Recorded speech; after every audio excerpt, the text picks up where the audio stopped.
Hey guys! Here's part 4 of What If Naruto Was a Mokuton User. Hit like and subscribe if you like this one, and also please check the author in the description. Let's start!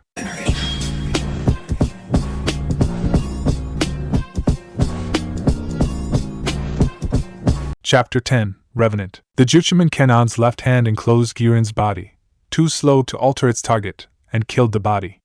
Naruto could swear he saw a faint smile, one of gratitude, on Guren's face. Orochimaru gave him no chance to properly witness her final moments, but Naruto felt glad that he had freed her, and given her peace in the afterlife with Yukimaru. Naruto barely felt Orochimaru's teeth sink into him. The Jutsuman Kannon grabbed the snake's white body immediately afterward. Spiritual or physical, the statue's chakra would seep into it. It would infest Orochimaru, until he reached the point where it overpowered him.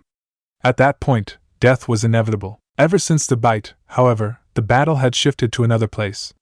A battle for another price. A battle between wholly different players. 3 years without visitors, and then he feeds me a snake.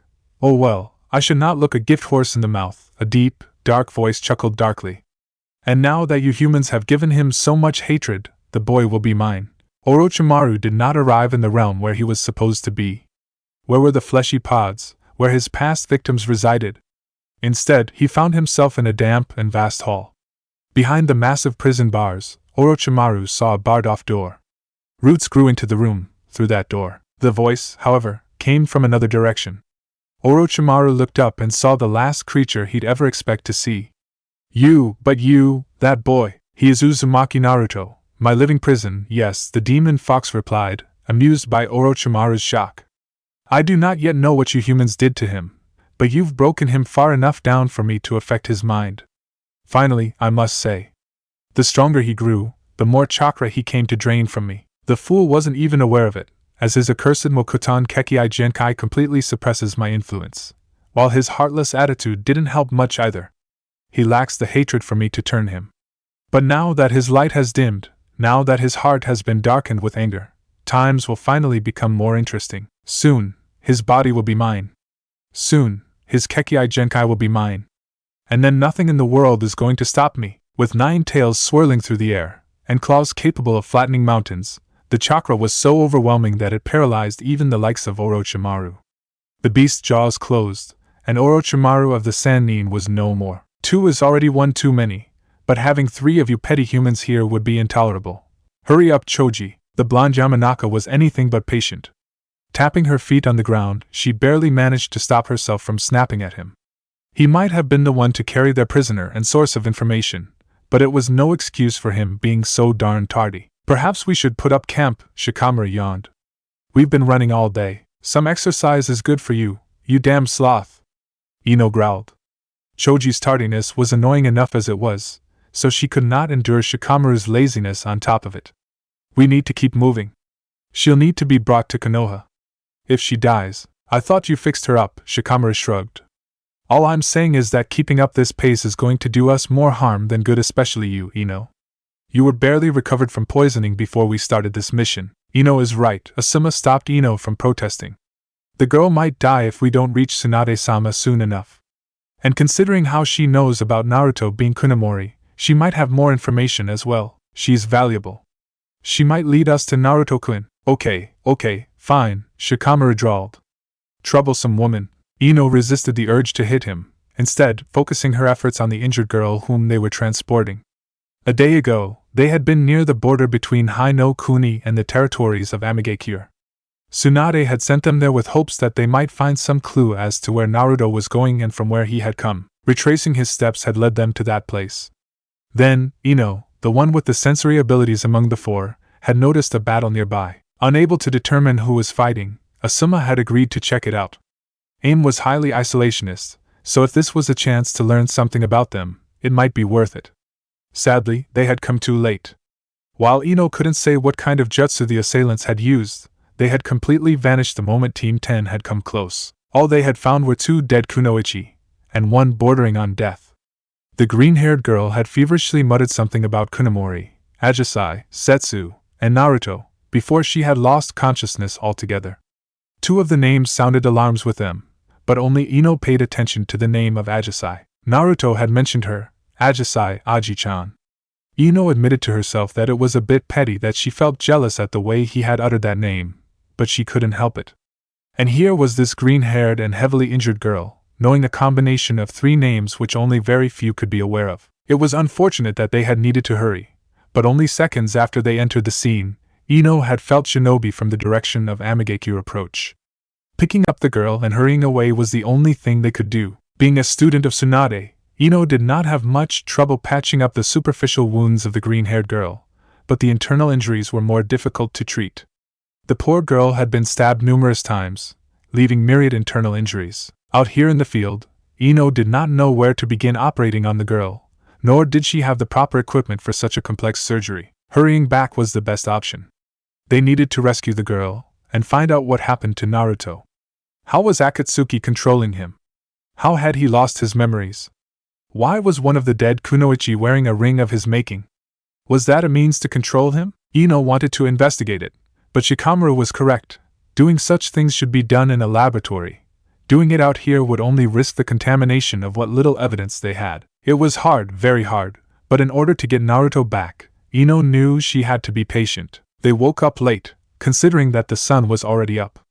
Or at least, Naruto woke up late. Ajisai was already awake. Then again, she always was.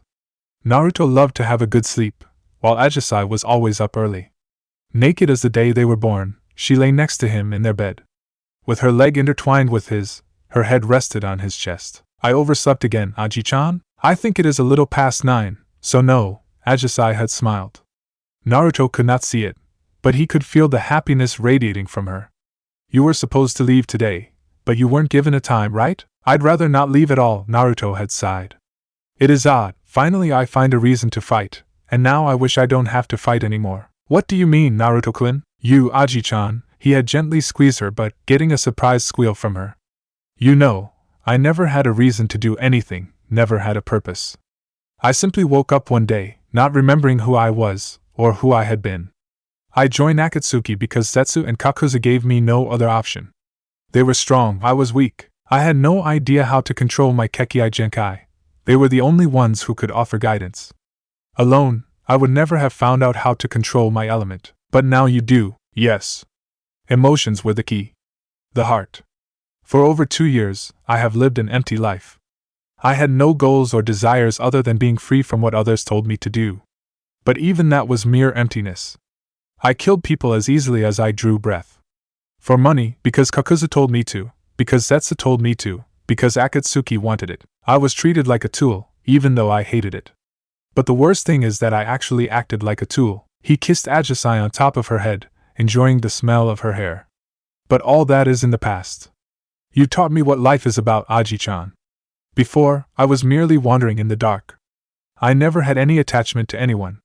Unless you'd count the intention to kill as an attachment, I suppose, which makes Kakuza the closest thing I had to a friend. Before you, I never knew why others would cling to life so desperately. Now I know. You're overestimating me, my love. I'm just me, exactly. But you are overestimating me, Aji-chan. Compared to you, I am nothing but a meaningless tool, flatterer. She moved up, straddling him, kissing him. If you're going to leave today, I want more of you. And your tool, she grinned mischievously. Even after last night? Naruto chuckled. I'm sore anyway. It's your responsibility to make me feel good again. The soft sounds of bristling paper woke him from his reminiscences. So you've come. Naruto did not open his eyes, nor move in any other way to acknowledge her arrival. A tear ran over his cheek. He had never thought that memories could cause such pain. For the first time he wondered whether losing the memories of his first self wasn't actually a blessing. Thinking about Ajisai hurt him. Yet, at the same time, those memories were the most valuable things he had, the last remnants of color in his life. What will you do when Pain-sama brings peace to the world? Ajisai asked innocently. It was clear to Naruto that none of Pain's subordinates really knew the details of his plans. This was not really surprising, considering the chaos Pain wanted to unleash on the world. After I'm done with Akatsuki, Naruto pondered. They had both washed up and gotten dressed, but after that long night something had fundamentally changed between them. Ajisai had laid down her last defenses, and Naruto, he thought he finally had come to understand why people cherished life. I claimed you, right? Whatever future I have, it will be shared with you, Aji-chan.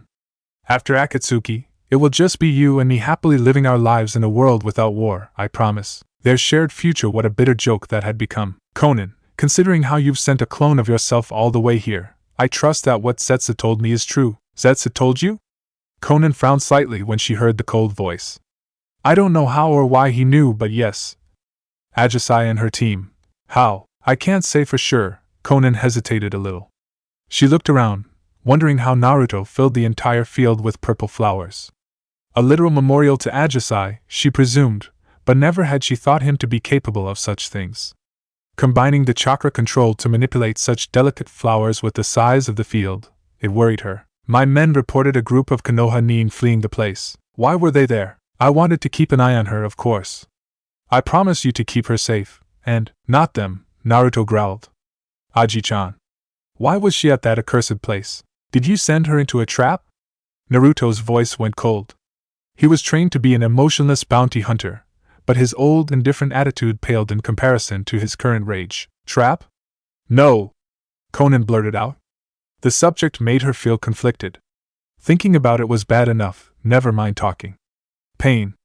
I was worried he might want to use Ajisai. You are expecting me to believe that Tenchi-sama disagreed with Kami-sama? I once knew love too, Conan admitted. I too felt this pain. Conan, if you, Pain, or anyone within Amigakure has something to do with her death, Naruto turned to the woman, the look in his eyes sending a chill up her spine. If Aji-chan died because of you people, no god or angel can help Amigakure. You should not utter such words, Kanamori-san. Why should I care? Naruto laughed bitterly. Because I fear for my survival? Because I care for a future of this world? The one person that I cared about was taken away from me. I don't care what happens to me, Conan, but heed my words, her death will not go unpunished. It saddens me to see that the boy whom Ajisai loved would fall so deeply. Fall, Naruto's bitter smile evaporated. Fall, you say? Pain would force people to evolve, is what your beloved god said. Pain means nothing, Conan. You know it, and now I know it too. Pain is meaningless without something that transcends such a foolish notion. Without love, no pain could be felt. Randomly spreading pain will not change a thing. Fear will not change a thing. Humans can only evolve through pain if, and only if, they feel love. Ajisai taught me to care, to love, and now she unwillingly taught me pain. So go back to aim. Go and tell your god that I have evolved. Tell him I see the folly of his path. Conan almost lost her footing when Naruto elevated from the ground. A plateau grew, lifting him up. A plateau that changed shape, until it formed the top of a giant's head, a giant whose head was crowned with 11 smaller heads. I see, I hear, I feel, Naruto announced. All the suffering around me, go to your god, Conan. Tell him that I follow his plans. For now. But if he has anything to do with what happened to Ajisai, I promise you that I will be coming for him. And you? And all of Amigakure. I will come, and death will follow in my wake. Is this your rebellion? What would it take to destroy a god, Conan? Naruto turned away from her. The 11 heads twisted, revealing their true appearance to her. They were not the faces of gods. They were demons born in suffering. Naruto mastered Mokuton through love, but ironically he had learned its ultimate form through suffering, the Juchuman Kanon, the one who brings salvation. Bring salvation was exactly what Naruto would do, first of all by eradicating those who murdered Ajisai from this plane of existence. Their sins weighed heavily. Whatever future I have, it will be shared with you, Aji-chan. Naruto knew that he was already beyond salvation, at least in life.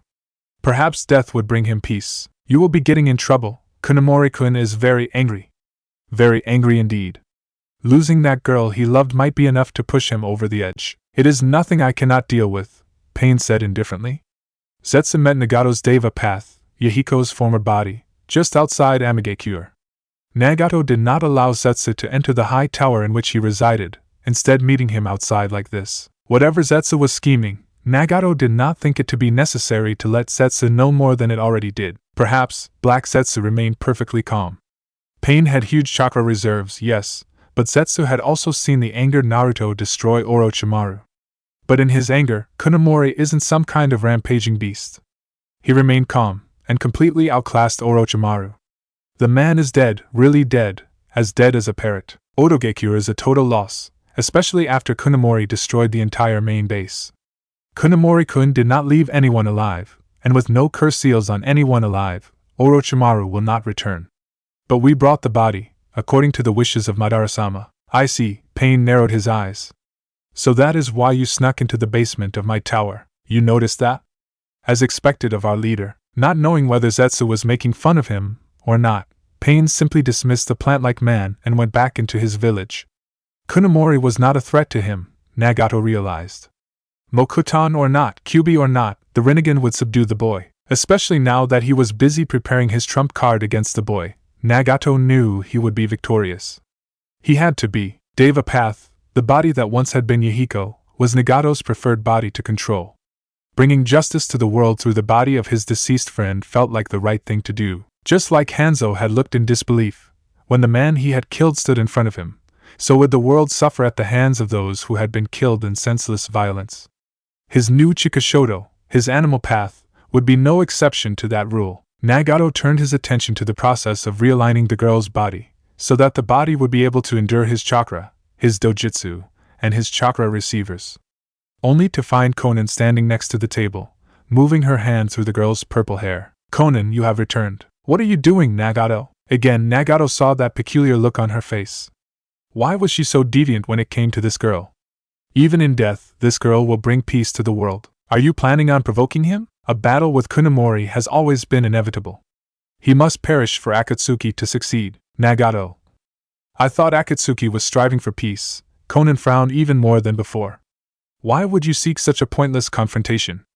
I've seen him. I saw his power. Even for you, Kunomori-san will not be easy to defeat. Nagato's weak real body pointed at Ajisai's corpse. Which is why I use her.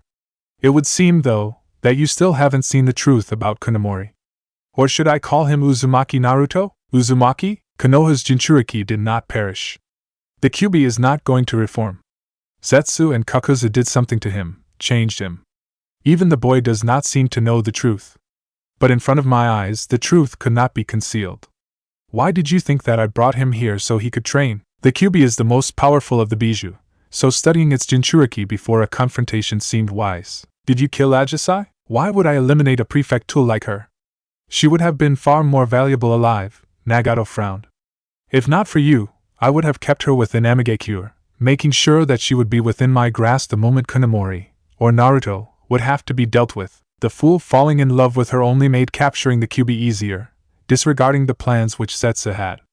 After all, Zetsu knows the truth, yet neglected to share it. So Zetsu eliminated her, Konan deduced. Because Ajisai became a threat to his control over Kuno. Naruto. Some unidentifiable tissue was found near the camp where they first engaged in combat. Considering the lack of footprints leading towards and from the grounds, it is safe to presume that whoever killed Ajisai and Fio were not the Konoha shinobi, whose traces only led to and from the place where the Kunoichi were killed. Those footprints did not indicate that they were involved in the battle. Nor can I see how they would have an interest in killing her. He was their Jinchuriki. True, but I highly doubt they would be aware of that. I doubt anyone but me would even notice the faint chakra traces of the Kyuubi. That is why I kept silent. Whatever Zetsu is planning, I will be able to defeat the Jinchuriki. Uncovering the plot would only lead to unnecessary complications. You're deceiving him. He agreed with my plan to bring peace, Nagato droned. He said that, even if he did not like it, it was the only way to prevent all this from repeating. Leaving him unaware would be merciful. Nagato, you cannot expect, if you keep playing with them, you will have to face the consequences, Konan grimaced. Neither one would appreciate these manipulations, they will both have to understand. Without sacrifice there will never be peace. How is it sacrifice when they cannot choose? Konan retorted. And what you are doing to Ajisai, we both knew that Yahiko would not mind, that he understood the importance of our cause.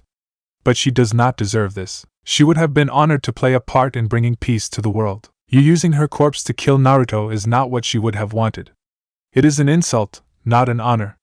But it seems you do not understand, Konan said, her disappointment clear to be heard, before turning around to walk away. Naruto is powerful. It begins to make sense to me, now that I know that he is a Jinchuriki. Even if it was only for a second, I felt the true depth of his chakra reserves, and it was overwhelming. Angering him like this will only make him more difficult to defeat. What you turn Ajisai into? It will force him over the edge. He might overpower one or two of my paths, and hurt Pain more than any warrior before him. But against all 6, even he will fail, just like all those who preceded him. For your sake, I hope you are right. But for Ajisai's sake, I cannot involve myself in your battle against him. Nagato wondered why Konan was so obstinate about this matter. Was it because her history with Yahiko that she sympathized so much with the dead girl? How pointless. Ajisai will shake Naruto, giving me the opportunity to take him down. He continued working on the corpse. The procedure to make it compatible with his chakra was a complex one. In essence, it required him to alter her genetic structure. After all, her Tenketsu would have to deal with a completely different source of chakra, one which was vastly more potent than what the girl was capable of enduring in life. Whether Konan was disgusted by it or not, Nagato would continue his plans. She would see the wisdom of his decision eventually, once she no longer blinded herself with these petty emotions and opened her eyes to the bitter truth of the world. Love is irrelevant. Only pain endures. Pain is irrelevant. Only love endures, Naruto realized. For some odd reason, he believed Konan. He trusted that she had nothing to do with Ajisai's death. That did not mean Pain was not somehow involved, though. There was no way, Naruto believed, that Ajisai was a traitor like Zetsu had claimed. Was it possible that Zetsu had somehow falsified those recordings? But to what end? Those clones from Zetsu were far too weak to harm her, and Naruto could not imagine the vegetable cooperating with Konoha or Pain, for that matter. No, it seems unlikely that Pain would harm her. If it were Pain, he would have made sure that Ajisai stayed in AIM, where he could use her as a hostage in order to control me. Konan was right about that. Even if she was reluctant to admit it, Naruto could not say he really understood Konan. Why she seemed to pick his side, rather than Pain's, was something that confused him. He almost felt the regret in her, when she told him that Ajisai had died. Naruto guessed that she too lost the person she loved, which made her understand his pain, which had been the reason why she sympathized with Ajisai earlier. It had all been for nothing, though. Whatever future I have, it will be shared with you, Aji-chan. Naruto sighed, and focused on his chakra again. He could feel Kakuzu, who was still in the cabin Naruto created yesterday. He was probably still pissed at him, Naruto guessed, not that Naruto cared.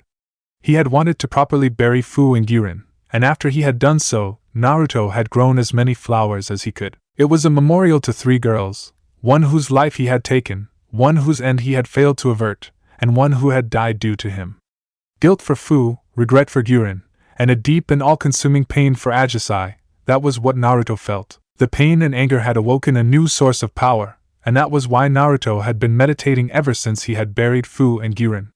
He needed to find that source, before the chaos would unfold. If Kakuzu had taught him one thing that Naruto had taken to heart, it was that a shinobi should thoroughly understand his power before entering combat against strong opponents. Naruto had his own reserves, a disproportionately large amount of chakra, when compared to other shinobi.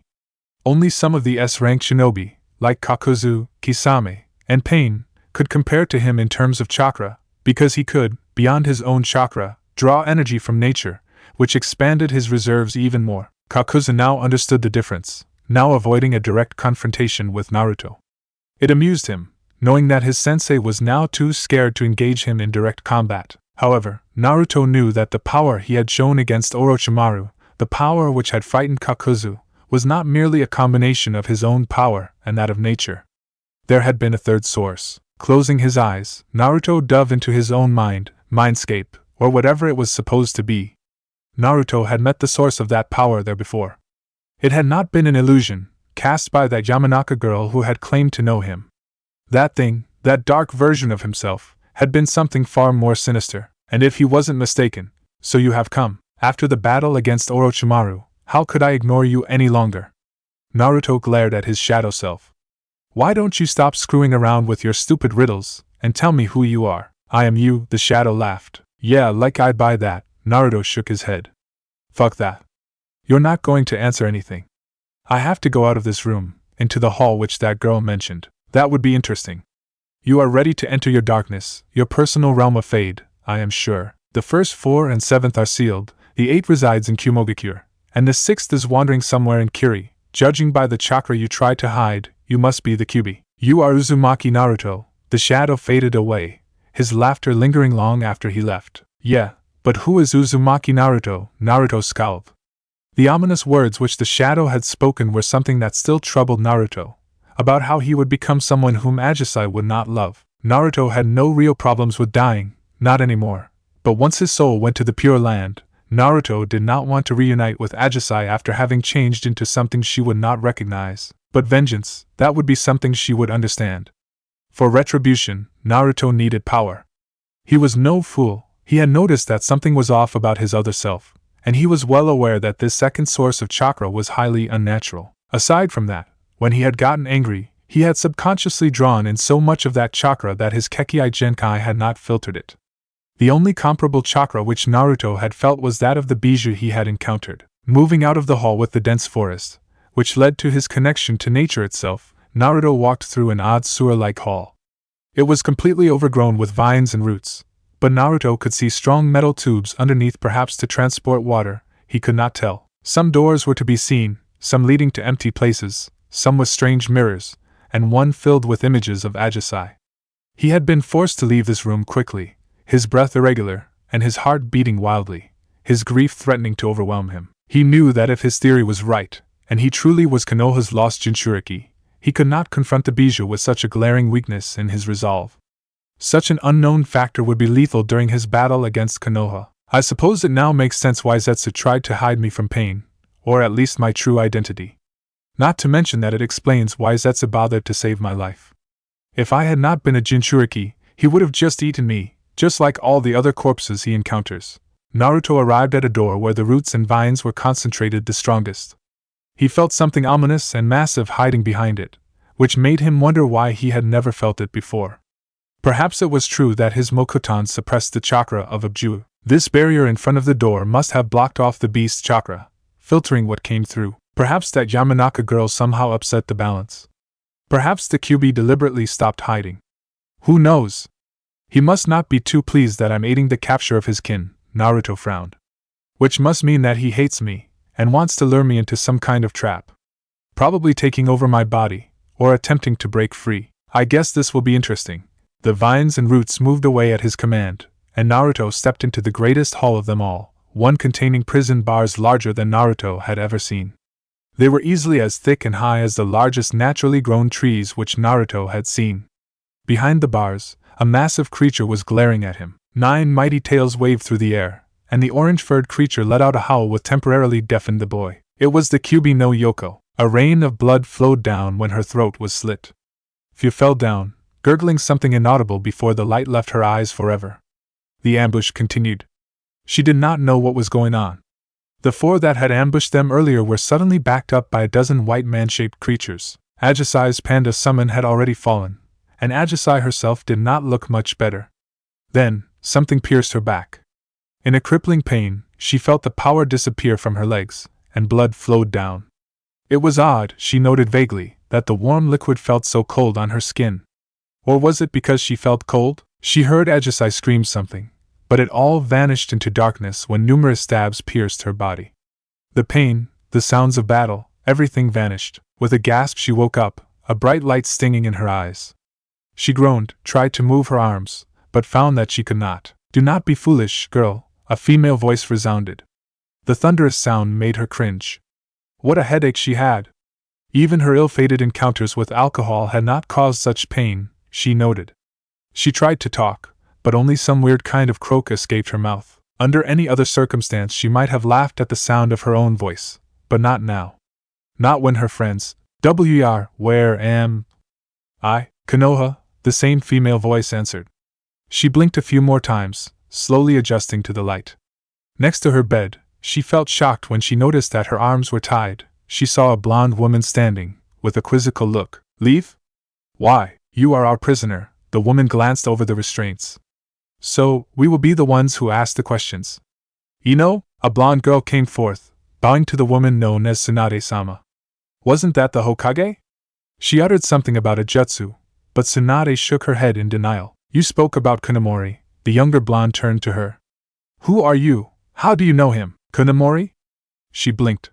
"Why, answer our questions." After a pause, she began. "My name is Swearin. I am a kunoichi from Amigekure. Hanzo-sama has an agreement with your village about—" "We don't care about Hanzo," Tsunade cut her off. Tell us, Swearin, how do you know Kunemori? Ino, I would prefer not to hand this girl over to torture and interrogation. That is why I brought you here. Tsunade turned to the younger blonde. We need answers, one way or the other. Your father trained you well, so I expect you to do your job, regardless of any personal feelings. Yes, Tsunade-sama, I would rather not involve other people, Swearin-san, Tsunade continued. Ino heard you talk about Kunemori, and his real name. This is not something I want to spread needlessly, but you will have to understand that if Ino cannot get the answers out of you, I will hand you over to someone who can. Why would Konoha be interested in Kunemori-sama? Sama? The younger blonde, Ino, blinked. Is that because he is part of Akatsuki? Swearin did not want to talk. She wanted to get out. She wanted to know what happened to Ajisai. Where is Ajisai? You were the only one who was alive when my team found you, Ino answered. The other two have died. Shinobi from AIM were approaching, so we could only take you with us, after I quickly closed your wounds. She gulped, trying to swallow away her tears. Showing weakness in front of the enemy was dangerous. But Swearin struggled. Knowing that she lost both her friends was difficult, very difficult, to process. I barely knew Kunemori-sama, yet you knew his real name. I do. Naruto-kun came from Konoha. Do you know that? Ino glared. I know that you know him. When you were barely conscious, you blurted out his name. So it is pointless to try to hide it. I only learned his name when we were ambushed, Swearin sighed. Her nose was itching, but her arms were tied. It was odd how her entire body was so ridiculously sensitive right now. What kind of medication had they forced into her? I only know Kunemori-sama a little. I don't care how well you know him. I simply want to know what you know. Ino impatiently tapped her foot on the ground. I can use my Shintenshin no Jutsu on you, and you are very weak right now. Trying to hide your knowledge from me is pointless. And yet you are a novice, Swearin smiled wryly. But if Ajisai and Fu both have died, I see no reason to hide what I know. Kunemori-sama came to Amagekyo to train. He has the Mokuton Kekkei Genkai, and from what I know, he needed a place where he could train without being disturbed. Why AIM? Why would Hanzo involve himself with Akatsuki? No, he wouldn't even submit to them, which must mean… Tsunade paused. When Swearin remained silent, Tsunade realized what was going on. So Akatsuki followed the will of the organization that died at Hanzo's hands. Hanzo is dead, and Akatsuki governs Amagekyo. Ajisai was assigned to be Kunemori-sama's attendant. Swearin purposely avoided talking about pain. Whatever Konoha knew, Swearin was not planning to be the one who spoiled the secrets of Kami-sama. Ajisai was the one who knew him best. How well did she know Naruto-kun? Ino narrowed her eyes suspiciously. Well enough to know his name, Swearin chuckled weakly. Not sure why he kept it a secret. Perhaps because that Zetsu guy was targeting him as well. I do not know. Ajisai knew something about Kunemori, which was why Zetsu attacked us. How well did she know him? Ino repeated. She is dead now, Swearin scowled. What does it matter? It matters to me, Ino. I'm sorry, Tsunade-sama, the girl sighed. Please, Swearin, I need to know. He claimed her, Swearin frowned. Kunemori, or Naruto, took her as his wife-to-be. She felt confused when she saw the younger blonde react, and then realized that if he had been from Konoha. You loved him before he lost his memories, I take it? Naruto-kun was my, yes, sort of, boyfriend. I think. Ino's lips trembled for a moment, but she quickly got hold of her emotions again. Tell me more. Well, only Ajisai knew his name. When those disguised clones attacked us, impersonating you and your team, one of them uttered his name. That was when Ajisai said that Kunemori was actually Naruto, Swearin recalled. It was also when she said that our attacker was actually someone called Zetsu. This Zetsu, whatever it was, talked about Ajisai being a threat, and declared that it wanted to manipulate Naruto. I don't know why, but Zetsu wants something different than what Akatsuki wants. Internal discord, Tsunade grumbled. So they are really using Naruto. I knew it. Naruto-kun said he had no memories. Ino looked at Swearin. What do you know about that? He was cold and distant at first, but seemed to get a little more approachable later on. Fu and I helped Ajisai a few times, when he wanted to experiment with new jutsu, but other than that we did not speak very often. He is someone vastly superior to Chunin like us. Even you, and you're the Hokage, aren't you? Swearin looked at Tsunade. That I am. It is not very surprising that Naruto is stronger than me.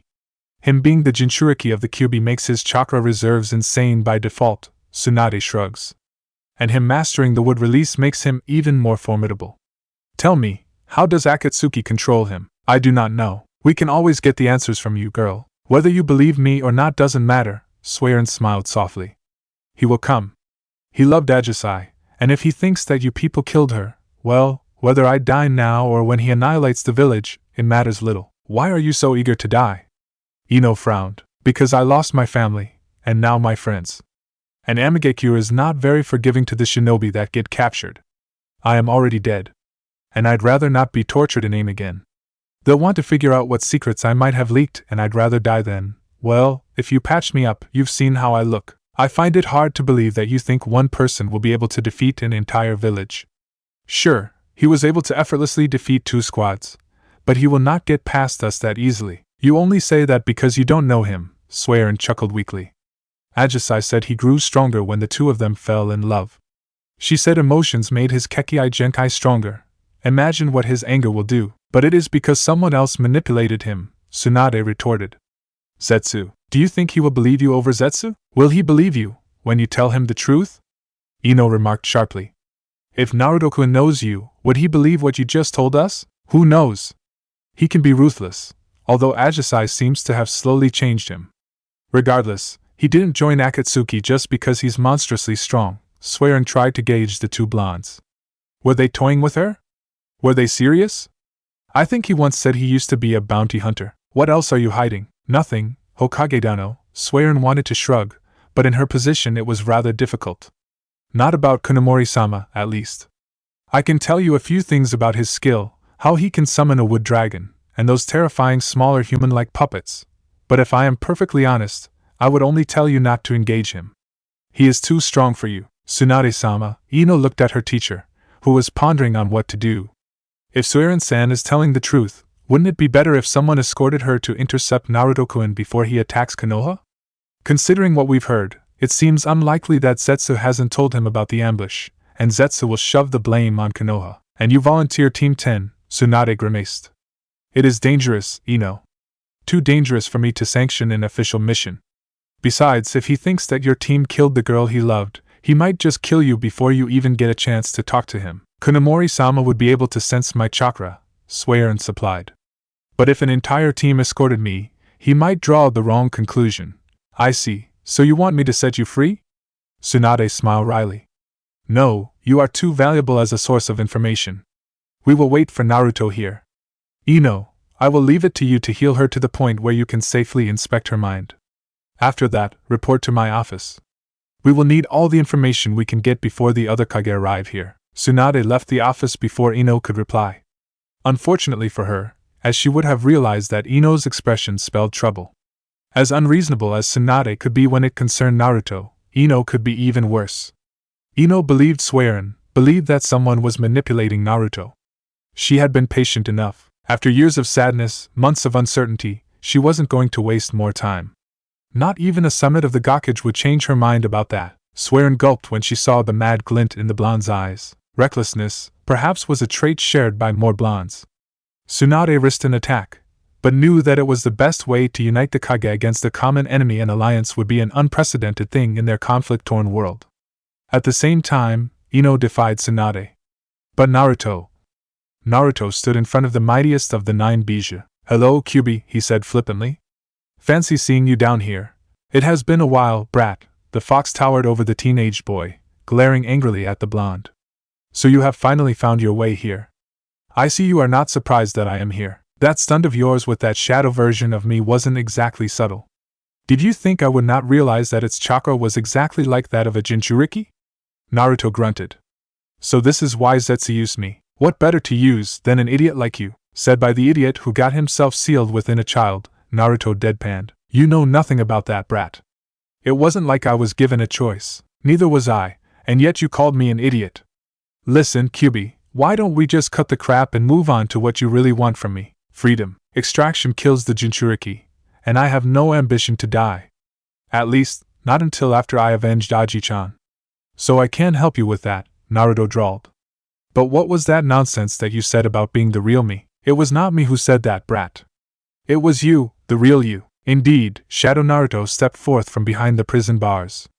While designed to imprison a giant like the Kyuubi, and regular human being could easily pass through, I would suggest that you stop those petty tricks, Kyuubi, Naruto growled lowly. I have no patience to deal with more of this shit, don't worry. Oh, Furry isn't the one who controls me. I cannot die, dumbass. I already told you. The heart, separate, keeps life. I'm the real you, the true self that lies at the bottom of your heart, in that faded past where your memories have been hidden. With one movement of his hand, branches bound the shadow version of him. Naruto glared at his clone as he walked closer. The Kyuubi remained silent, seemingly interested by the scene in front of it. Riddles. I'm fucking sick of people trying to manipulate me. Especially when they are as weak as you are. Strength has little to do with who I am. What do you think you are doing, though? The clone suddenly broke the restraints. I am the hatred you hold dear. I am your darkness. And you attack me? Fool! Why do you think I led you here? That useless old fox has an overabundance of hatred which I can use. You have hatred that I can use. In this place, I can never be defeated. A second set of branches shot out, at Naruto's command. The real me. My darkness. It is like listening to pain all over again. Morons like you should just shut the hell up, Naruto raged. What I do is not rooted in hatred, it is not rooted in darkness. Naruto's hand forced itself into the shadow's chest, piercing the flesh of his copy. To his surprise, the clone was actually solid, in spite of its appearance. It is rooted in love. If you hold so much importance in your heart, then I'll tear it out of you. Love. Hey, you think you can beat me because you're doing it for love? Misguided fool. You just granted me my victory. The shadow wavered, coughing out blood, and then disappeared. The heart waits in the fade. Naruto felt as if a sword pierced his heart. Images, sounds, smells, all kinds of impressions filled his head, overflowing it, until it felt like his head was going to explode. The limbs, the torso, the head, all are here. All are here, to meet the heart. You have restored that which was cut asunder. You are rewarded. He was crying. Why was he crying? Oh yes, he had bumped his knee. Some blood was running out of the ugly scrape. It stung and it hurt, so he cried. Worried turquoise eyes entered his field of vision. Naruto-kun? Are you okay? What happened? It hurts, Ino-chan, he heard himself whine. Not the fall, but the words. Ka-chan. Naruto-kun fell. He's bleeding, the blonde called out. Don't worry, Naruto-kun, the girl turned to him. Ka-chan will fix your knee in no time. The 4-year-old boy sniffed, but nodded in agreement. The idea that his aunt would come and help comforted him. Chapter 11, Lethean. He was crying. Why was he crying? Oh yes, he had bumped his knee. Some blood was running out of the ugly scrape. It stung and it hurt, so he cried. Worried turquoise eyes entered his field of vision. Naruto-kun? Are you okay? What happened? It hurts, Ino-chan, he heard himself whine. Not the fall, but the words. Ka-chan. Naruto-kun fell. He's bleeding, the blonde called out. Don't worry, Naruto-kun, the girl turned to him. Ka-chan will fix your knee in no time. The 4-year-old boy sniffed, but nodded in agreement. The idea that his aunt would come and help comforted him. Thank you, Obasan, Naruto mumbled, when Yamanaka Yuriko moved her green glowing hands over Naruto's knee to take away the pain, healing the injury.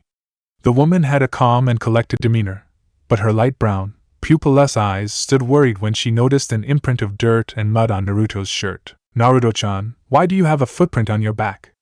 The woman asked kindly, yet in such a way that it was obvious that she would get an answer no matter what. The brown-haired Yamanaka looked quite strict anyway, with her hair tied in a bun, and her regal appearance. Ino often boasted that she'd become as beautiful as her mother, although Naruto doubted that his friend would be able to act the same way. Ino was too pushy, too cheerful, in comparison to the air of elegance that Yamanaka Yuriko surrounded herself with. Naruto-chan, she looked at him, making it clear that this was her final warning. Sumian Kikid, Naruto mumbled as soft as he could. The tiny voice could barely be considered a whisper. Neither the younger nor the older Yamanaka heard him properly, causing Yuriko to clear her throat. Someone kicked me, Naruto repeated louder, accompanying his confession with a sad sigh. What? Why?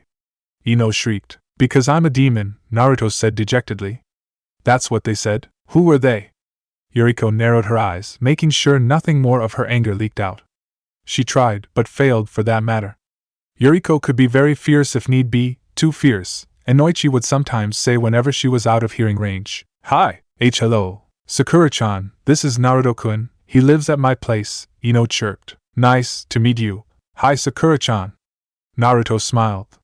Why you're hiding behind Ino-chan? He blinked. Ami and the others were picking on her. Really? On you too? Why? They made fun of me, Sakura said sadly. Because of my forehead. Which is why I gave her that ribbon, eh? But what's wrong with your forehead? Naruto squinted. You're cute, aren't ya? Hey! Why don't you call me cute? Ino pouted. Because you're scary, Ino-chan, Naruto grinned teasingly. Cute girls aren't supposed to be scary. Sakura giggled when she saw the banter between the two, with Ino trying to strangle Naruto, who in turn pinched her cheeks, causing her to make a funny face. The sound of her giggle made the two blondes pause, before they too began to laugh. Wanting to have the last word, Naruto pulled her ankle, causing Ino to fall over. The result was not as he had intended though, as she saw it coming at the last moment, and fell on top of him. Man, now a basin is going to chew me out again for getting my clothes dirty, Naruto whined. It is your duty to make sure my fall is broken, Ino huffed. Be honored that you could function as a cushion for a girl as cute as me. Bah, fall on your own bum next time. Uncultivated ape, spoiled princess, barbarian, piglet. Piglet? Ino shrieked. Oh, now you're getting it. Exploiting her position, sitting on top of him, the young girl used her secret weapon. Sakura snorted out in laughter when she saw how badly Naruto endured the tickling. You two are weird. I mean. Sakura blushed, unsure and shy now that they both looked at her. She's right, Ino-chan. You are weird. Are you suicidal? Ino poked him. Let's go, you crazy fish cake. Naruto tried to pat the dust of him as well as he could. Where are we going? Home, of course. Sakura-chan likes flowers, so I'm going to show her our flower garden, Ino smiled. Can I show her Mr. Uki too? Rolling her eyes, she answered affirmatively. Although Sakura was completely lost now who on earth was Mr. Uki supposed to be, good, then she at least sees some green too, Naruto added cheekily. Ino stepped forward, and lifted her hand. Naruto squeezed his eyes shut, preparing to get slapped, even though he didn't have the faintest idea of why she'd do that. Instead, Ino rubbed over his cheek. You had dirt on your whiskers, Naruto-kun, she said in an upbeat tone. He couldn't see, but Sakura did, that Ino blushed slightly after she turned away. Both weird, the pink-haired girl mumbled. Go, Sasuke-kun, kick his ass, Naruto-kun. Naruto cringed slightly at the sound of the two girls. Apparently Sakura had chosen to support Sasuke, the rather introverted raven-haired Uchiha, while Ino obviously was the one who cheered for him. Do we really have to do this, sensei? Naruto looked up. You scared? Sasuke smirked. PFF of you? I'm too awesome for you, Naruto huffed. This is only a practice match, Sensei explained. You both are first-year academy students, so no ninjutsu or anything. Just taijutsu. Sasuke had never expected the blonde to last for the whole 2-minute time limit. As far as he had known, the Uzumaki was not part of any clan, so why was the boy so skilled? Well, to be fair, Sasuke was better at taijutsu, but Naruto simply had more endurance. Even if Sasuke hit him, Naruto did not go down. Sasuke could respect that, apparently, because they both made the gesture of friendship. Rivals? Sasuke smirked. Friends? Naruto countered. With a dope like you? Sasuke smiled in spite of the insult. Be honored that I would even want to befriend a team like you. Whether it was competing or not, Naruto thought that Sasuke was a cool guy, a bit distant, yes, but very skilled.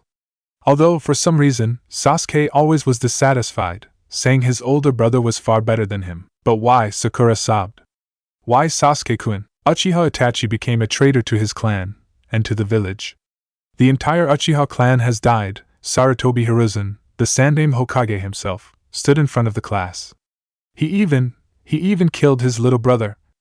I am sorry, but I think you all deserve to know the truth. The news will undoubtedly spread through the village, but I wanted you all to know what has really happened, rather than getting a distorted image of the drama. Due to the events of last night, I leave all of you free to go home, so that you can take the time to process this sad news. What about Itachi? Naruto exclaimed. Aren't you going to kick his ass, Jizan? Itachi has already died, Naruto, Hiruzen grimaced. All the Uchiha have died, last night. Even that strange, unidentified shinobi with the mask. He had only one Sharingan, and half his body consisted of a foreign tissue the likes they had never seen before. Kakashi had been oddly silent about the matter, worrying the old Hokage, but this was not something that Naruto knew. What Naruto saw was many of his classmates sobbing. Several girls, like Sakura, had claimed that they liked Sasuke. Naruto didn't know why, but apparently they did. They all took the news of his death harder than he had. It was rather ironic, because Naruto had been one of the few who had been relatively close to the young Uchiha. But even though they hung out together during school time, Naruto had never seen his family, never learned what truly drove the boy to be as motivated to become the strongest. Sasuke had been an inspiration to Naruto, in an odd way, not only because Sasuke was his rival, but also because Sasuke always strove to surpass himself. It was a trait which Naruto had absorbed with gusto. Vaguely, Naruto noticed how Ino held him by his long-sleeved shirt. "Ino-chan?" He blinked. She remained silent, and Naruto observed how she struggled not to cry.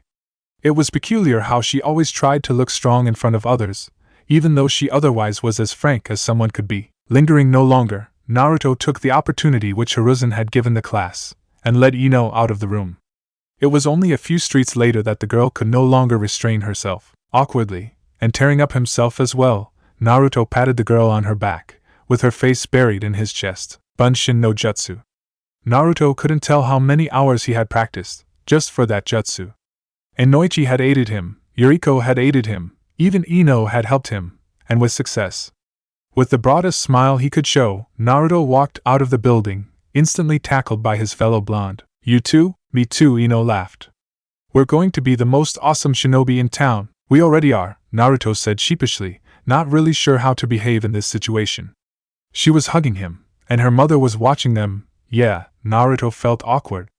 Although, Yuriko was less overprotective when it concerned her daughter than her husband. Inoichi had practically threatened to castrate him, if Naruto would ever hurt Ino. Naruto wasn't even in a relationship with her. Well, at least not officially. Naruto did not know what to say, or do, but Ino wasn't exactly subtle. It was a fact that had led to him moving out of the Yamanaka household last year. Considering how he and Ino had practically grown up together, some voices had whispered that they were a bit too close, that they were closer than deemed proper, for a boy and a girl who were essentially raised as siblings even when they were not related by blood. Naruto had picked up on those rumors, leading to his decision to move to a place of his own. Under the guise of wanting to be an independent and grown-up man, he had eventually moved the Hokage far enough to give him an apartment during Naruto's last year at the academy. For the record, it meant that he had basically extorted the poor man, threatening to go on the worst pranking spree Konoha had ever seen if Hiruzen wouldn't give Naruto the chance to rent an apartment. However, he ended up not living more than 100 meters from the Yamanaka household, but still. Okay, if Naruto was honest, he had to admit that he usually got his food from Yuriko, who spoiled him just as much as when he openly lived with them. Even if he moved out, officially, he was effectively still a part of the family. He wasn't sure what she thought about Ino and him, though. Hell, Naruto wasn't even sure about it himself. The sound of someone coughing distracted Naruto, and one soft shriek later, Ino also jumped away from him. Jizan! Naruto smiled, getting up and patting the dust from his clothes. It was always the same, Ino always landed on top, and he ended up with dusty clothes. It was a small wonder that Kiba always said that Naruto was already whipped. Hiruzen smiled and greeted Ino and her mother, apologizing for the fact that he had to steal Naruto away for a little while. Naruto had to promise to come to their place as soon as he was done, as Ino declared they'd have to celebrate their promotions. "There are a few things which I have to talk to you about," Hiruzen started, after the two of them had taken a seat in the old man's office. "Am I already being promoted?" Naruto grinned goofily. "I know I'm awesome, but that's super fast." "No, it is no promotion. Every shinobi starts out as a genin," Hiruzen laughed, though not as heartily as usual. "No, now that you have succeeded with the exam, I think the time is right to tell you about." "Yes?" Naruto was impatient, not understanding the old man's hesitations. "Do you have any idea why people don't treat you as they should?" Hiruzen formulated it as diplomatically as he could. "Have you noticed their glares when they look at you? Like a needle popping a balloon." So had Hiruzen's words destroyed Naruto's good mood. Inoichi Ajisen and Yuriko Basin always get really angry when they notice people do that. "Have you ever hated the villagers who do those things?" "It confuses me. But no, as long as I have Ino-chan, Jisan, Bazin, and you, I don't think it matters all that much what others think about me." Naruto frowned. "The others don't know me, not like them. But everyone will know me one day. I'm going to become the best Hokage ever, and then they'll all see me for who I am." Things might not be so easy, Hiruzen sighed. Usually he was amused by Naruto's antics, but the topic of today's conversation burdened him too much to be distracted by that. What do you know about the Kyuubi no Yoko, the nine-tailed fox demon? Naruto blinked. Of course he knew what happened. The story of his favorite hero was something Naruto knew all too well. The Yondaime kicked his furry ass and killed him. He died in the process, though. Do you know when that happened? Of course I do. It was the same day I was. Naruto paused, blinking when he processed those two facts. And Hiruzen was about to tell him a secret? People said he was a demon? Wait, you're not saying that I am. No, Naruto-kun, you are not. Hiruzen interrupted the boy's train of thought, knowing the boy drew the wrong conclusions. A few months ago, I gave you a scroll which discussed the various types of shinobi, like how some excel in the finer arts, like genjutsu or the art of sensing chakra from afar, while others rather focus on ninjutsu or taijutsu. There are those who focus on fuinjutsu, but also those who focus on bukijutsu or kenjutsu.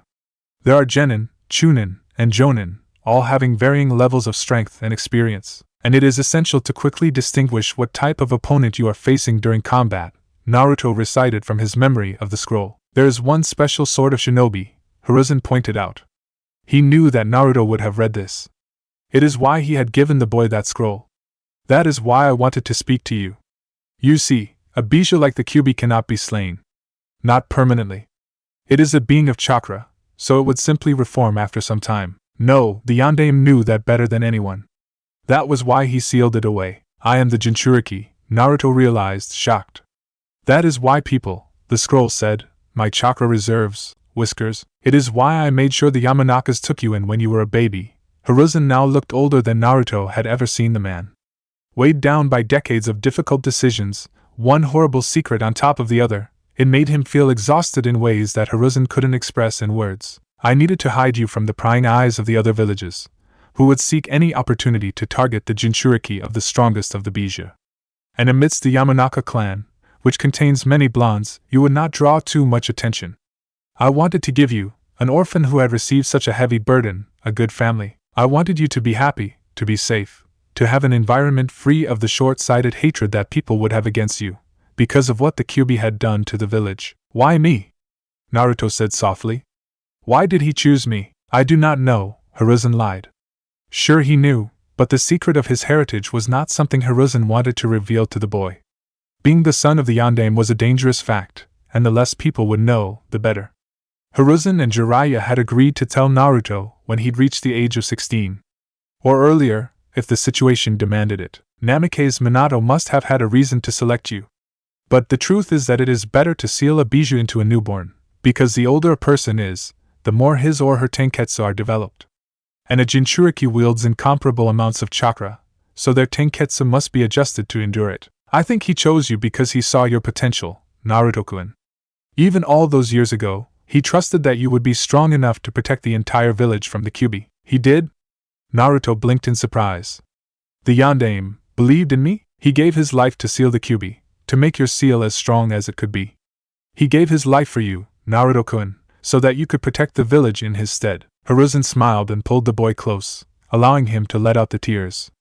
This was something that hit the boy hard, but Hiruzen was convinced that Naruto needed to know it before he truly became a genin. Not knowing would create more dangers than knowing. Perhaps, if the boy had acted differently, Hiruzen would have decided differently. But right now, he decided to trust in the boy, to trust in the legacy of the Yondaime Hokage. Naruto-kun? Earth to Naruto-kun, Ino waved a hand in front of his face. Eh? Oh, sorry, Ino-chan. I was lost in thought. Naruto tried to smile, but not even someone as dense as Kiba would be convinced by the poor attempt. This was a bit unfortunately for a certain Hyuga. Ino was very good at recognizing expressions leading to a quiet rivalry between the two. Talking about Kiba, he did pick up on that fact, unlike a certain Uzumaki. Okay, what's wrong? Ino huffed. You're not eating, just poking your food around, and constantly lost in thought. What did Hokage-sama tell you to get you this spooked? Ino-chan, what the Hokage told Naruto-kun is something between the two of them, Inoichi interfered. He knew Hiruzen would tell Naruto, but did not want to see the boy pressured into telling something he was not ready to share. Listen to your father, Yuriko chimed in, when her daughter wanted to protest. True, Inoichi spoiled his daughter too much, and he was a complete sucker, a fact Ino knew and exploited better than anyone. But her mother was a different story altogether. "I'm sorry," Naruto muttered before he stood up and left, or rather, fled. With his mind in chaos, he didn't know what to say to the family that had cared for him. It was a family he would gladly call his own, even though he knew that he was an Uzumaki, and not a Yamanaka. Cooped up in his own place, Naruto idly twirled around the Hittite which he had been given earlier this day. It was just a couple of hours, but it felt like a completely different era from the time before he knew the truth of why people mistrusted him, hated him, and only tolerated him because of the support of the Hokage and the Yamanaka family. He recalled incidents, like when he was 4 years old, when people lashed out against him, calling him a monster or a demon. Grabbing the scroll which the Sandaime had given him, the one on the various specializations that shinobi could choose, Naruto once again read the part on Jinchuriki. Jinchuriki, literally power of human sacrifice, Naruto read out loud, are humans that have Bija sealed within them. They exhibit extraordinary powers, derived from the abilities which the Bija have, such as the manipulation of magnetic forces or the creation of steam. They wield immense chakra reserves, making even an untrained Jinchuriki a force to be reckoned with. In spite of their strength, or perhaps due to it, Jinchuriki are often feared and mistrusted. The existence of Jinchuriki who lost control of their Bija has only contributed to this fear. However, a Jinchuriki who can cooperate with the Bija sealed within him is a force that even the Kages would fear. For more on the matter of perfect Jinchuriki, see Yandame Mizukage Yugura. He sighed, and put down the scroll on the bedside cabinet. He flopped down on his bed, listlessly staring at the ceiling.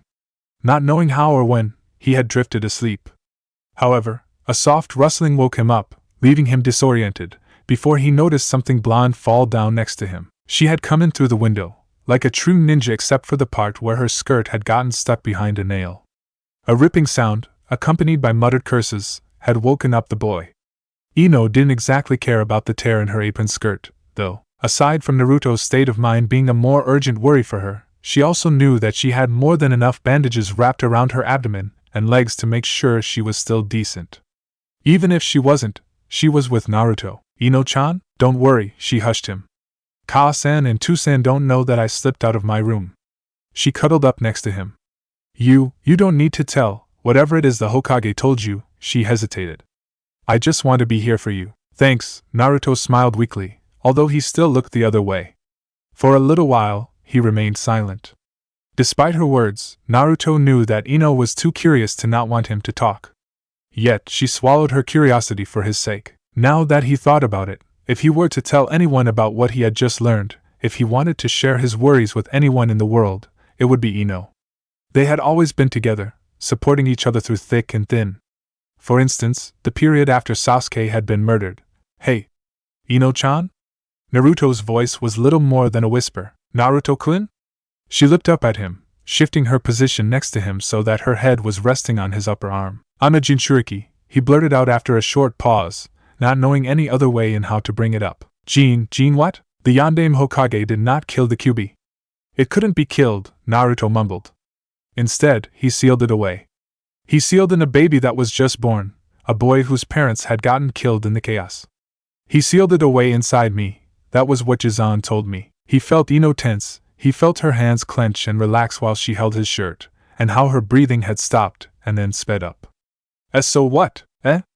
That was the last thing he'd expected her to say. "Whether you have the Kyuubi sealed within you or not, it doesn't change who you are, does it?" Ino sounded a bit shaky, but her resolve was clear. "Why do you think it changes anything about how I see you, Naruto-kun?" "I don't know. At least we now know why people always act so stupid against you," Ino smiled sadly. "But don't you dare walk away from me because of some stupid demon, you hear?" Naruto blinked sheepishly when his fellow blonde suddenly snapped at him. "Don't you trust me, Naruto-kun?" "Why yes, of course I do.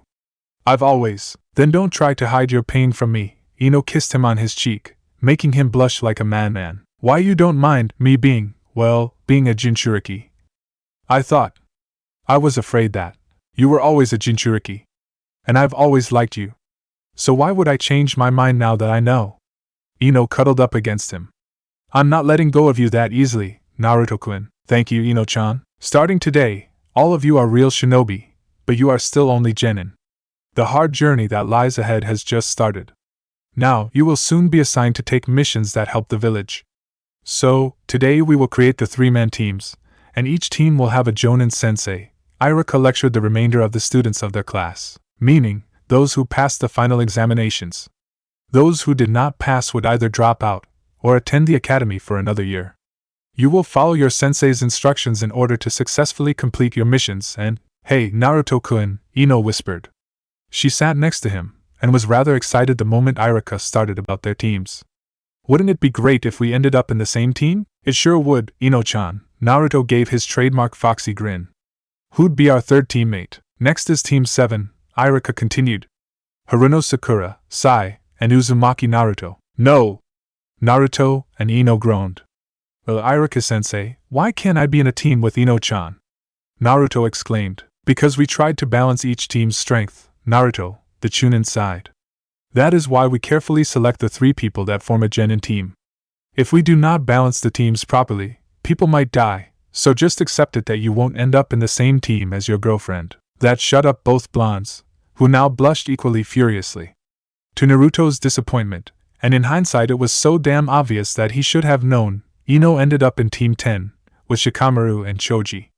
Of course, because their fathers, the Ino-Shikacho combination, cooperated perfectly, their children were expected to do the same. "Well, at least you don't have to hang out with a sloth and a glutton," Ino joked half-heartedly.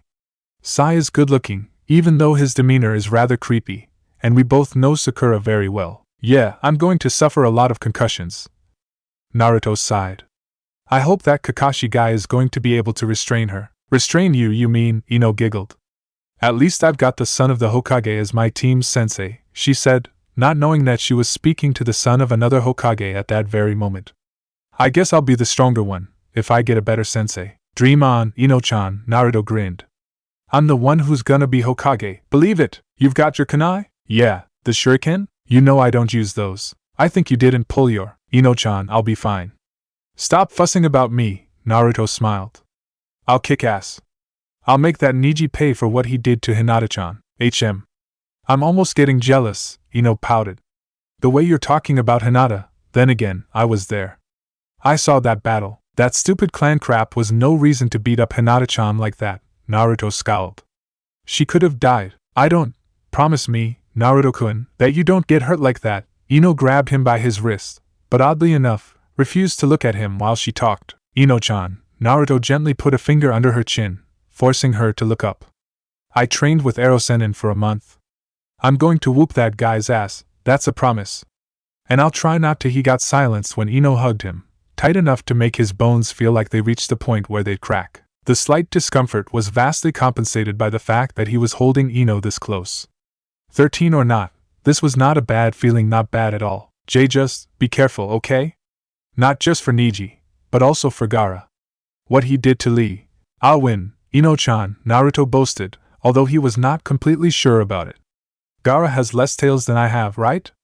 I'll kick Niji's ass, I'll kick Gaara's ass, and when I win the tournament." "When the tournament is over, victory or not, you're asking me out on a date," Ino cut him off.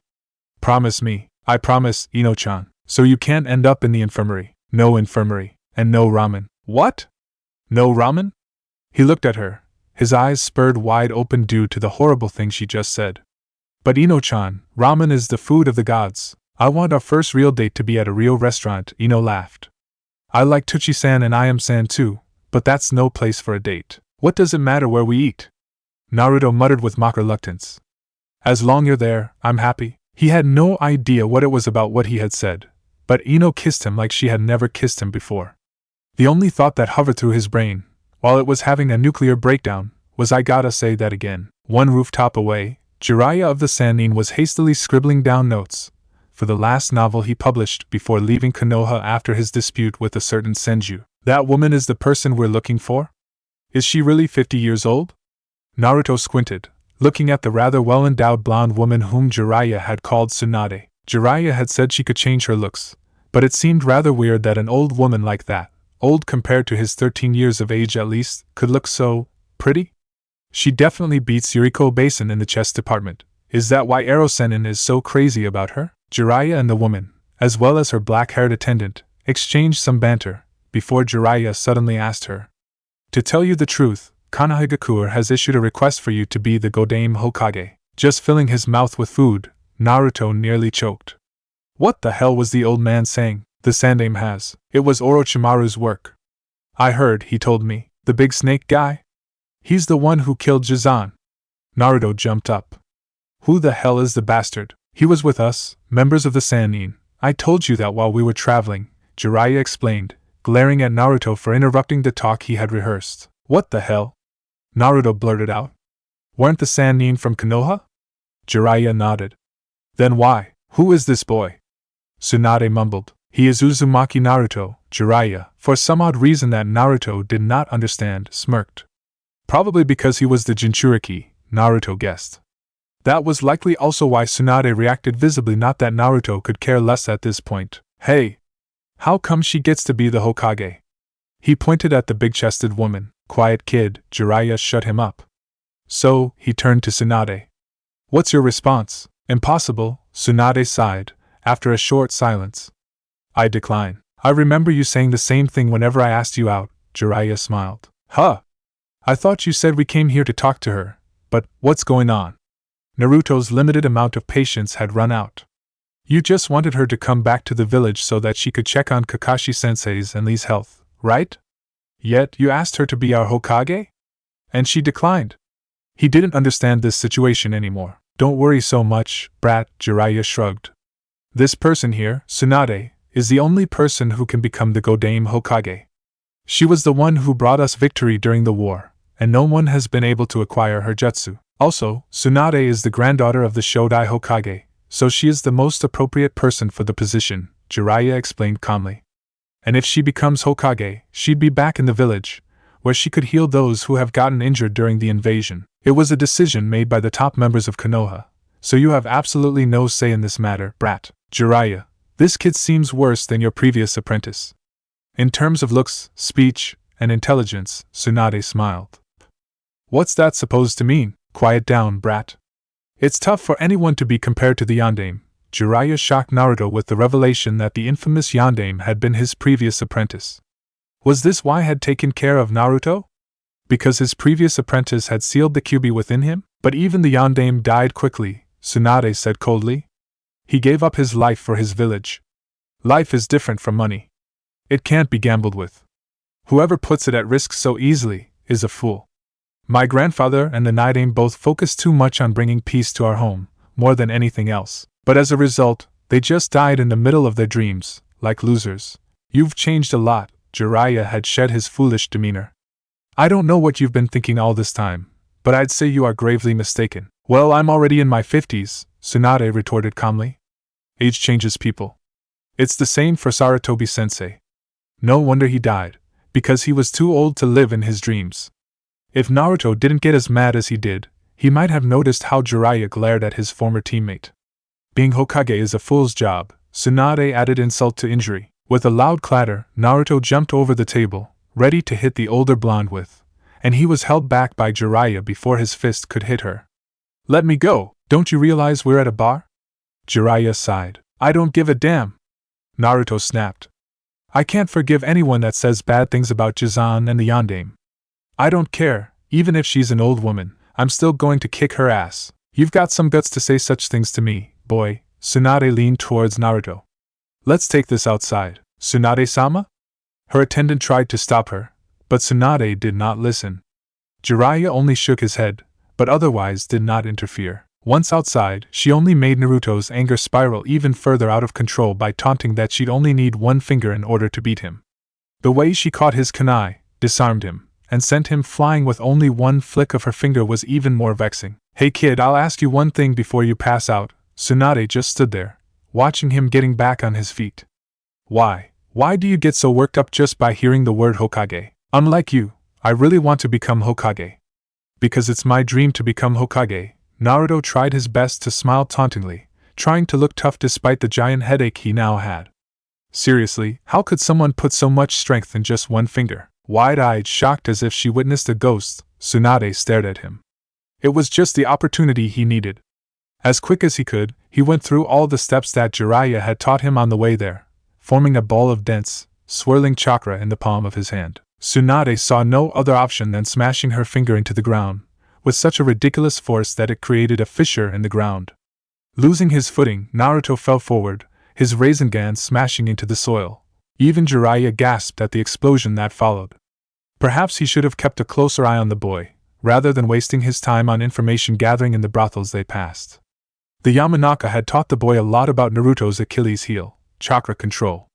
But never did the man expect the boy to create a perfect Rasengan like this. Worse, in his anger he had drawn in some of the chakra of the Kyuubi, increasing the power of the jutsu far beyond any of the boy's attempts that Jiraiya had seen. Despite the magnitude of the destruction, Tsunade was way faster than Naruto. She had to jump out of the way, but dodged fairly easily.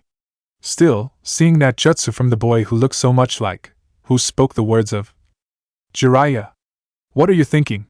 Did you teach him the Rasengan? I'm his master, and the only one apart from the kid's Jonin-sensei, Kakashi, who knows the jutsu, so yes.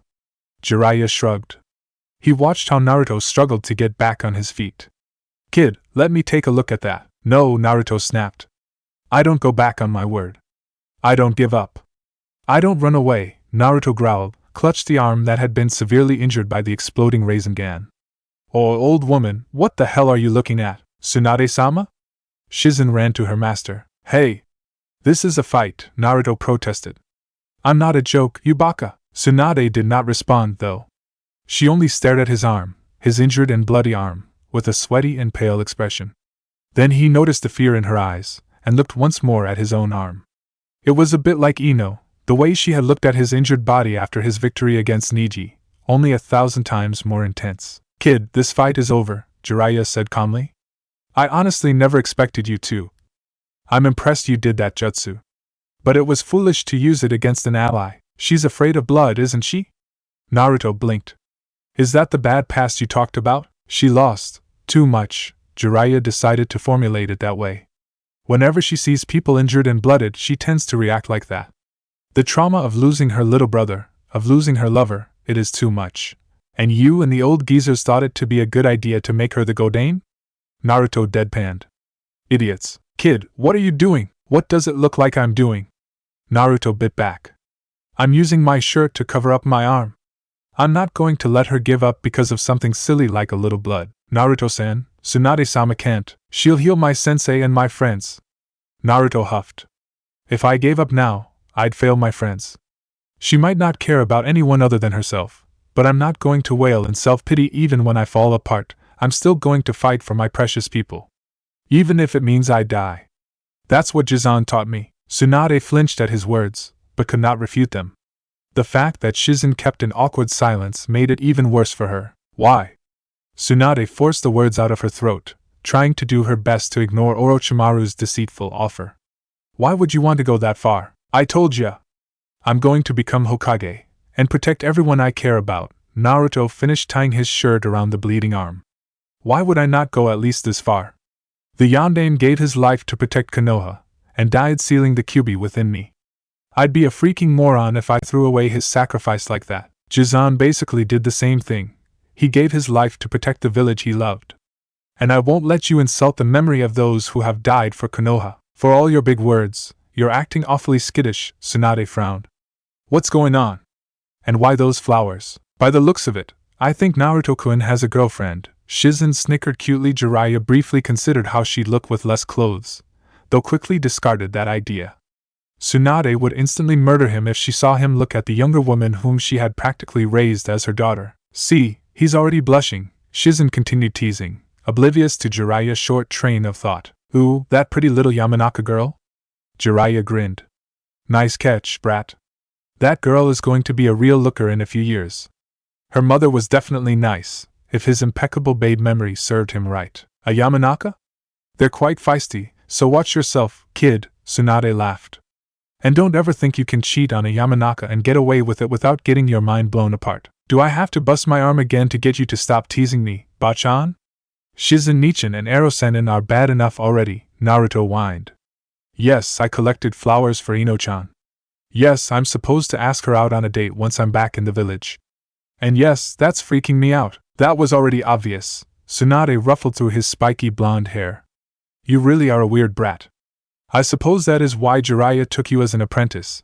It takes an idiot to teach an idiot. Hey! I'm not that bad. I'm nothing like Ero Sennin.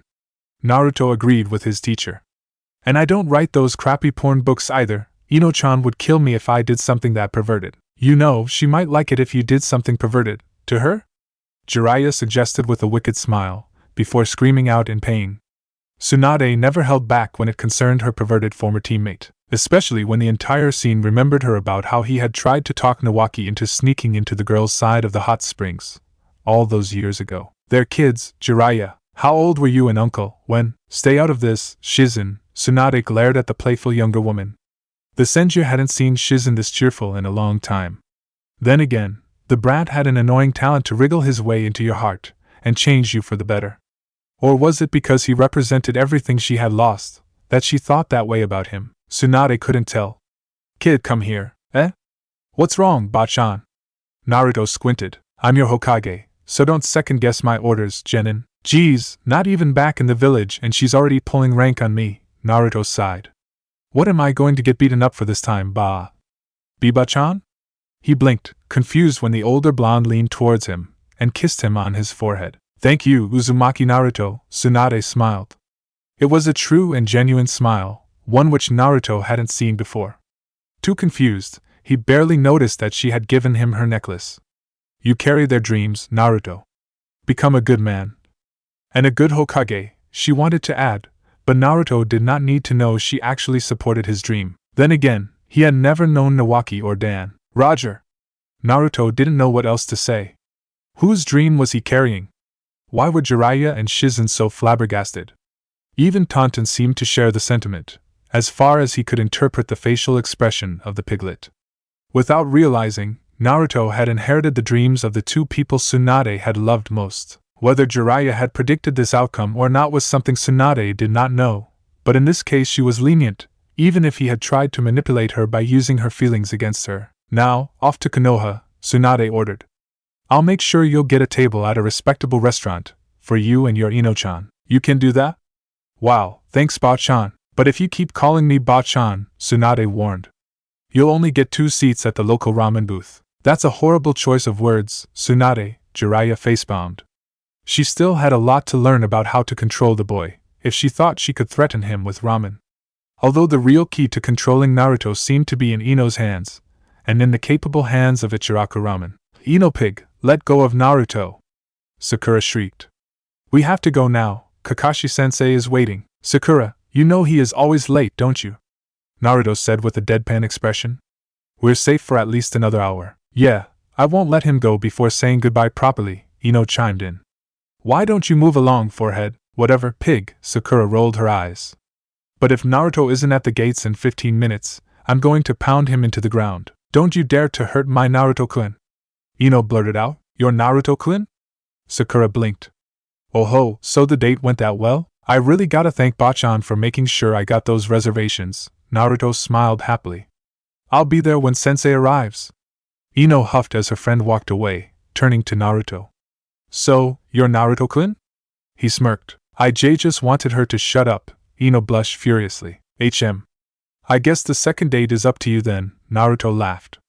If one isn't enough to convince, you convinced me years ago. Oh, Kami. I just keep blurting out everything, don't I? She smacked herself to the forehead. On the other hand, you already know. For someone so talented in gossip, you definitely can't keep your own secrets very well. No, Naruto teased. I guess I'll have to keep them for you. But regarding the next date, how about ramen? Unless you meant that you don't want a second date, of course. Don't talk nonsense, the Yamanaka snapped. You wanted to leave it up to me, right? Oh, so no ramen. Don't pretend like you're crying, Whiskers. I know those tears are phony. I'll arrange for something much better, Ino laughed, before planting a kiss on his cheek. So you better be careful and get back here in one piece. I'm not going to date someone who's in bandages. That's kinda hypocritical, Naruto joked. Perhaps he'd have to remember her no bandages policy for when he returned to Konoha. It seemed Jiraiya had been a bad influence on the boy already. I'll be back as soon as I can, he hugged her, and walked to the door.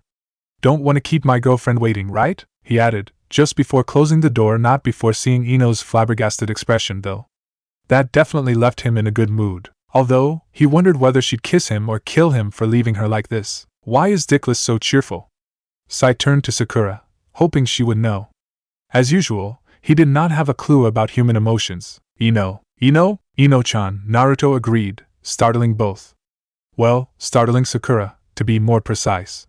Sai did not respond in any way other than the slight widening of his eyes. What? Do you finally admit I'm a genius at stealth? Nah, are you too? Wow, wait, look out with that fist, Naruto yelped, dodging Sakura's fists. Suddenly, Kakashi popped up in a cloud of smoke, grabbing Sakura by her wrist just before her fist would smash into Naruto's face. My, just as busy as always, he lazily scolded his genin. Remember, my cute little genin, you are still out on a mission. So stay alert at all times. Yes, sensei, Naruto saluted, quickly getting away from Sakura. She really did not like it when he would sneak up on her. For some reason, she always reacted rather violently against him. Especially when he chose Ino's side, whenever she and Ino were arguing, which was practically every time the two girls encountered each other. Friendship could be strange. They hit the road again. For message delivery, Naruto wondered why it would require a full team to execute the mission. Then again, messages from the daimyo were serious business. Even Naruto knew that, and right now he was probably the most unfocused genin in the existence of Konoha. Man, it really isn't fair that they only promoted Shikamaru. There was an invasion, so none of the other finalists could be judged properly. Perhaps if you had shown some restraint against Niji, Sakura suggested. Dickless using that chakra wasn't what people were hoping to see, Sai agreed. On the other hand, he did defeat Gaara, and there is someone approaching. Yes, there is, Kakashi halted. What little the children could see of his face was enough to know that this was serious, very serious. Kakashi even dropped his book. Fall back, all three of you.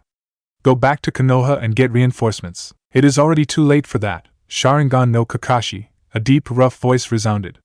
In some form of shunshin, a cloaked man appeared right in front of them. You four will perish. And I won't even get any money for the kids. So it'd be better for you if you don't struggle too much. I'm already in a foul mood. Sakura, watch OU, Kakashi started to shout, but an explosion cut him off. Naruto saw something fly by.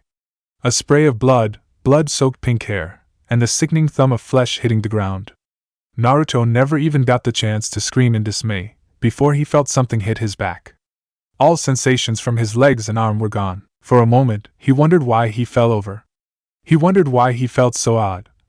Sai and Kakashi still fought valiantly when Uzumaki Naruto closed his eyes. Only a vague sensation got through to him later on. Something both cold and warm at the same time was touching his flesh, merging with it. Something foreign connected to him. I'm sorry, Ino-chan. He felt guilty that he couldn't make it back like he had promised. Their date. Inside his mind, he felt something break. The Kyuubi was panicked, Naruto absent-mindedly realized. And there was someone else too. And a fourth as well? Somehow, the Kyuubi had used a fragment of his son's consciousness in an attempt to remove the seal. So much chakra was leaking out, but not all of it was from the bijou that had long been sealed within his wife. The man wasn't granted any time to talk to his son. He wasn't granted a chance to apologize for what he had done to the boy. But rescuing him was more urgent right now. Kushina will explain everything to him, he mumbled while flashing through a sequence of hand seals, although the sad expression never left his face. Yandame! The Kyuubi roared. What are you doing here? Some strange sort of foreign chakra had invaded Naruto's mind and body. The Kyuubi had resisted so harshly that the boy's mind had snapped, literally torn asunder. Naruto and the invader became one, their chakra merging and transforming, trees invading the mindscape. It affected everything, except for the part of Naruto's mind which the Kyuubi still held in his claws. Namikaze Minato only needed a fragment of a second to realize that the ego of his son was torn in two, and that he needed to act quickly to salvage the situation. The Kyuubi had already used that shattered part of the boy's entity to close off the seal. Whatever the other half of the boy had become, it would not be able to reach the Kyuubi now. Not easily, at least. That was one concern less.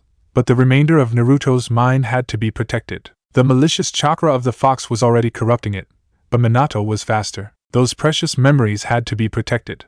He altered the seal that held down the Kyuubi, tying the remainder of his wife's chakra to the semi-conscious existence that the shard of his son's being had become, the heart, the memories. Minato was glad that the Kyuubi had at least been cunning enough to grab the most essential part of Naruto's soul, Goodbye, my son, Minato whispered. You may have lost your memories, but at least you kept your life. I pray you one day find this part of yourself, and become whole again. It'll probably be hostile, as the Kyuubi corrupted it, but when you defeat it, everything will return to you. And your mother will be there for you when you succeed. I love you, Naruto. I'm sorry could not be a better father to you. Chapter 12, Sky Architects. Clouds of a soft, yellow, gentle light lit up his surroundings, yet Uzumaki Naruto, blinded by tears, saw nothing. He remembered. He knew. He was whole again. He was whole, yet felt more divided than ever. He remembered the girl he had liked in his old life. He remembered the girl he had loved in his new life. Why had it been Ino? Why did it have to be her team? So Naruto sobbed, despair taking over his mind. She was the girl he grew up alongside, the girl with whom he had shared his first, albeit extremely awkward, kiss. Why did it have to be her? Why did it have to be her who killed Ajisai? Over and over, Naruto replayed the moment when Zetsu had shown him the recording of how he had witnessed Ajisai's death, how Fio had died, and how Suiren had fallen at the hands of Team 10, Sarutobi Asuma, Akimichi Choji, Nara Shikamaru, and Yamanaka Ino. The four of them had engaged Ajisai's team, and the shinobi from Konoha had been victorious. You have restored what was cut asunder. Naruto bitterly repeated the words his shadow self had spoken to him. What a reward! What a bitter reward! He was despondently staring into the distance of whatever this place was. He had been ready to fight the Kyuubi, just now. He had engaged a malicious shadow version of himself. In return, he had gotten his memories back, regaining his heart, only for it to be broken right away. Angrily, he threw away his Akatsuki cloak. Those days were over. This bright, sunlit realm was completely at odds with his state of mind. He didn't know what to do anymore. Sure, Kakuzu was a dead man, now that Naruto remembered what he had done. The likelihood that Zetsu put the bounty hunter up to it also meant that Zetsu would be on Naruto's list of targets. But besides that, what else did he want? Part of him wanted to avenge Ajisai and raze Konoha to the ground, yet another part, an older part, of him wanted to go home, to return to the Yamanaka family again, to be at Ino's side, like he had promised all those years ago. It wanted to make things go back to a state from before he was broken. All he knew was that it hurt. It hurt so terribly much, to feel so torn. That was how she found him. Oblivious, tears running down his cheeks, staring into infinity, and because of where she had been during his life, attached to the shadow that he had merged with, she had seen both his old and his new life. Her first instinct was to embrace him, to console him. It was her task, after all, as his mother, but she did not hug him, knowing that in his current state of mind, she needed to approach him with care, or he might reject her. Naruto. Uzumaki Kushina did not know whether he'd notice her, whether he'd even want to notice her. Her heart jumped when he moved, his empty eyes staring at hers without any form of recognition. Who or what are you? He eventually said, with a tone of voice that made Kushina cringe in heartache. Yet, after all she had seen him go through, she couldn't blame him for feeling like this. Most people would have surrendered their sanity a long time ago, while her son valiantly had tried to endure everything that was thrown at him. Why don't you guess, Naruto? I don't care, Naruto mumbled. She is quite pretty, actually, a gentlewoman with long, very long, red hair. Almost as the same color as. If you're the Kyuubi's true form, piss off, I'm not in the mood for this shit. In spite of everything, seeing her son draw that conclusion made her snort out in a very unladylike manner, and then she laughed. It was the last thing she had expected him to say. I knew it. That's no woman's laugh, Naruto grimaced. You'll have to do more than transform to trick me, you damn F. Date BANE. Like no, her hair hovered behind her, she exuded a terrifying aura, and smacked him on the head. Wait, what? Naruto blinked, momentarily distracted from his grief and despair. Date BANE? Sorry, I got a little worked up there, Kushina laughed awkwardly. I've been kinda hot-tempered since the day I was born and talking like that when I get excited. I try not to say it, but sometimes my mouth bypasses my intentions. He saw her blushing faintly, obviously embarrassed with her outburst. Now that he remembered, Naruto knew how the Yamanaka family had tried to remove his little speaking quirk. Tetsuya yo, he always used to say as a kid. When he got older, he more or less managed to overcome it. But when he got agitated, when he acted without thinking, he often. I always hoped you wouldn't end up saying silly nonsense words when you got worked up, like me, Kushina smiled. No way, that's impossible, Naruto muttered. You never got the chance to meet Minato, did you? Kushina's smile faltered. He sacrificed his time with you to give you this chance, to make you remember yourself again. Ajisai Ino, the death of Team 7, his entire screwed up life, and now he was meeting. He grimaced and tried to control himself, but it was impossible. Seeing how he struggled, Kushina embraced him. He seemed to realize who she was, so she thought it was safe now. He wouldn't try to kill her. The turmoil in his heart was still tearing at him, but at least he knew the truth now. Naruto cried on her shoulder, like a child, finally overwhelmed by his emotions. They basked in the warm and gentle yellow light, in a realm of nothingness, and yet he only found comfort on the shoulder of his mother. How? He found his voice again, still hoarse. How is it possible that, where are we? The Sandaime told you that Minato sealed the Kyuubi within you, didn't he? Kushina reminded him. Well, he sealed a little bit more than that. We both knew we were dying, so this was the only way for us to meet our son again, to talk to him when he would be older. Wait, the Yondaime? I'm his son? Naruto blinked. So that's why Jizan said that he entrusted me with his dreams? I'm his son, my dreams too, you know, Kushina laughed. Although I don't blame you. Minato was the famous one, while my existence was mostly hidden. I suppose it is the fate of a Jinchuriki to not be appreciated as much as others. So you too. I came to Konoha when I was a young girl. Konohagakure had an alliance with my village, Yuzushiogakure, and my clan sent me to take over the task that Mito-sama had fulfilled all those years. A few years after I started living in Konoha, Mito-sama transferred the Kyuubi to me, making me its second Jinchuriki, Kushina explained. Why you? Naruto wondered. Why in Uzumaki? We are special, Kushina grinned. And I was even more special than my clan mates. Apparently, I was born with a particularly strong chakra that was well suited to suppressing the Kyuubi. That was why I was chosen. But don't make such a face, Naruto, she smiled widely. It is because I came to Konoha that I met your father. How did you, well, being a Jinchuriki and all, that did not stop Ino-chan, did it? Kushina chuckled. Yes, I've seen your memories, but about Minato, I don't think he was ever bothered by something like it. He was a goofy flake when I first saw him, yet he had the same dream as me, to become Hokage. I think I just wanted to make an impression by saying I'd become the first female Hokage, but he had something about him that just made you believe in him. The legendary Yondaime was a goofy flake? He was a bit of a girly boy, yes, she laughed at his confusion. But I changed my mind about that soon enough. I got kidnapped, because of my chakra, you see. And just when I lost all hope, he arrived to rescue me. Because of the hairs I left.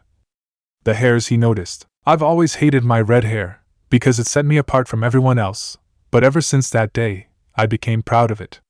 Because he liked it. This day is just full of surprises, isn't it? Would you be happier if you did not know? Perhaps, but not knowing would also mean that I'd be manipulated.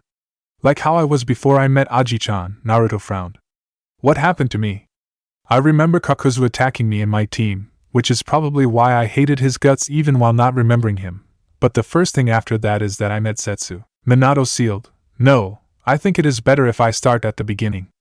I think it would be confusing if you do not know about the day you were born. Kushina sat down, tapping with her hand next to her, ordering Naruto to take a seat as well. I was a Jinchuriki, which meant that pregnancy was a threat to me because my seal would be at its weakest while I gave birth to you. So the Kyuubi broke free, because of me?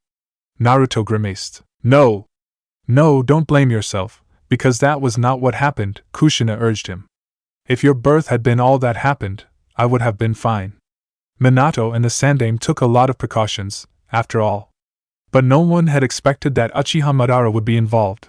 He was the one who tore the Kyuubi out of me, and turned it against Konoha. Uchiha Madara? Naruto frowned. He's dead, a long time ago. Zetsu gave me plenty of scrolls written by his hand, while I was studying Mokuton. I do not know for sure whether or not it truly was the same Madara that had been the rival of Shodai-sama. I don't think it would have been possible. Even Mito-sama, in spite of her long lifespan, passed away. But regardless of whether it really was him, the Uchiha that attacked us was strong. How come no one knew about this? Minato chased him off. Kushina smiled with some pride. And after that, we managed to ensnare the Kyuubi. Minato knew that Madara would not just give up, so he used the strongest seal he could create. At the cost of his own life, he split the Kyuubi in half, and sealed one half in you, while taking the other half down with him. Split in half? Naruto gasped. How on earth did he do that? Sacrificial jutsu take everything you have, Naruto, but they also are extremely powerful. It was the only way. Madara would have returned, and found a way to grow stronger. Minato thought that if you only had half of the Kyuubi, you'd be able to wield its chakra. But he also made a few fail-safes. Kushina smiled weakly. He sealed the last remnants of my chakra into the seal, along with his own. That way, we knew we would meet you when the time was right. When the Kyuubi would threaten to break free, Minato would be there to stop it. When you would try to use its chakra, I would show up to guide you. But things didn't go according to plan. Not our plan, no, Kushina agreed. What happened? Something merged with your body, tried to take you over, but the Kyuubi didn't want that. Because you were nearly dead, you were weak enough for the Kyuubi to force his way through the seal. That was when Minato showed up, I presume. So that was why Zetsu asked whether I was Naruto or Tobi. Naruto grimaced. It was his plan to have Tobi control my body, but they failed due to the Kyuubi. The Kyuubi would have taken your memories, and corrupted them, Kushina warned. But Minato interfered. That was how the shadow version of you came to be. With the limited time and chakra he had at his disposal, Minato could only make sure that your memories would be sealed off, and he linked my chakra to it. But because the Kyuubi had already infested the part of you he had used to close off this area of your mind, Minato could not purify it, which is why it seemed like that Shadow Me was a thing made by the Kyuubi, Naruto realized. I guess it would have been for the best anyway. Because due to my idea that the shadow was an enemy, I confronted it. Because of those strange and annoying riddles, I ripped out its heart. I'm sorry that your memories only caused you more pain.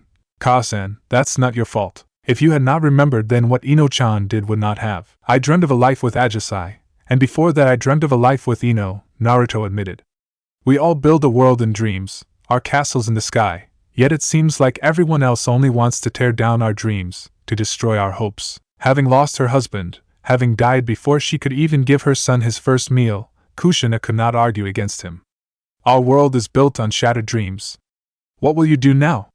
I do not have much chakra, but if you want to, I can help you against the Kyuubi. You don't have to, Naruto looked at his mother. If you have seen my memories, you know what I can do. Your Mokuton is powerful, but the Kyuubi is a fearsome creature, Kushina warned. And its anger is not unjustified. She saw her son's confused look, and decided to explain. Mito-sama sealed the Kyuubi within herself after Madara used the fox in his battle against Senju Hashirama. Realizing that the Kyuubi was too dangerous, with the risk of a powerful Uchiha being able to control it, Hashirama and Mito decided to imprison it. It was used as a tool. Yes, first, people used it as a tool, and then people sealed it away because they feared how that tool could be used. The Kyuubi holds a deep grudge against humanity. Even during my lifetime, I was forced to use extreme measures to hold it down. I did not exactly want to, but in order to protect myself I had no other choice. But perhaps you can convince it to cooperate, rather than force it to do so. Why? Naruto blinked. Isn't the Kyuubi a mass of hatred? How would you feel, Naruto, if you were imprisoned for something you did not do out of your own volition? Thinking about how Zetsu and Kakuzu had taught him to be after his memories had been wiped, Naruto could suddenly feel the strangest sort of pity. The Kyuubi was said to be the mightiest of all Bijou, and yet it suffered so much due to that might. Split in two, imprisoned for a century, of course it hated mankind. Naruto knew he hated mankind for offenses which were far less in comparison. Although what bothered Naruto most was not what he had endured, but rather about what happened to Ajisai. Her death was his true pain, and Ino's involvement made it only more painful. I suppose the Kyuubi will be happy to learn that his suffering will end soon enough. You're not going to. Akatsuki is after me. If they win, the Kyuubi will get sealed within that ghetto Mazo thing. If I win, well, the ones who killed Aji-chan will have to face the consequences of their actions. Why would you want to turn against Konoha? Why wouldn't I? Naruto frowned. If you saw my abilities, you must know what I learned through the canon as well. Konoha, just like any other village, wants its population to believe that they're the good side. But they're not.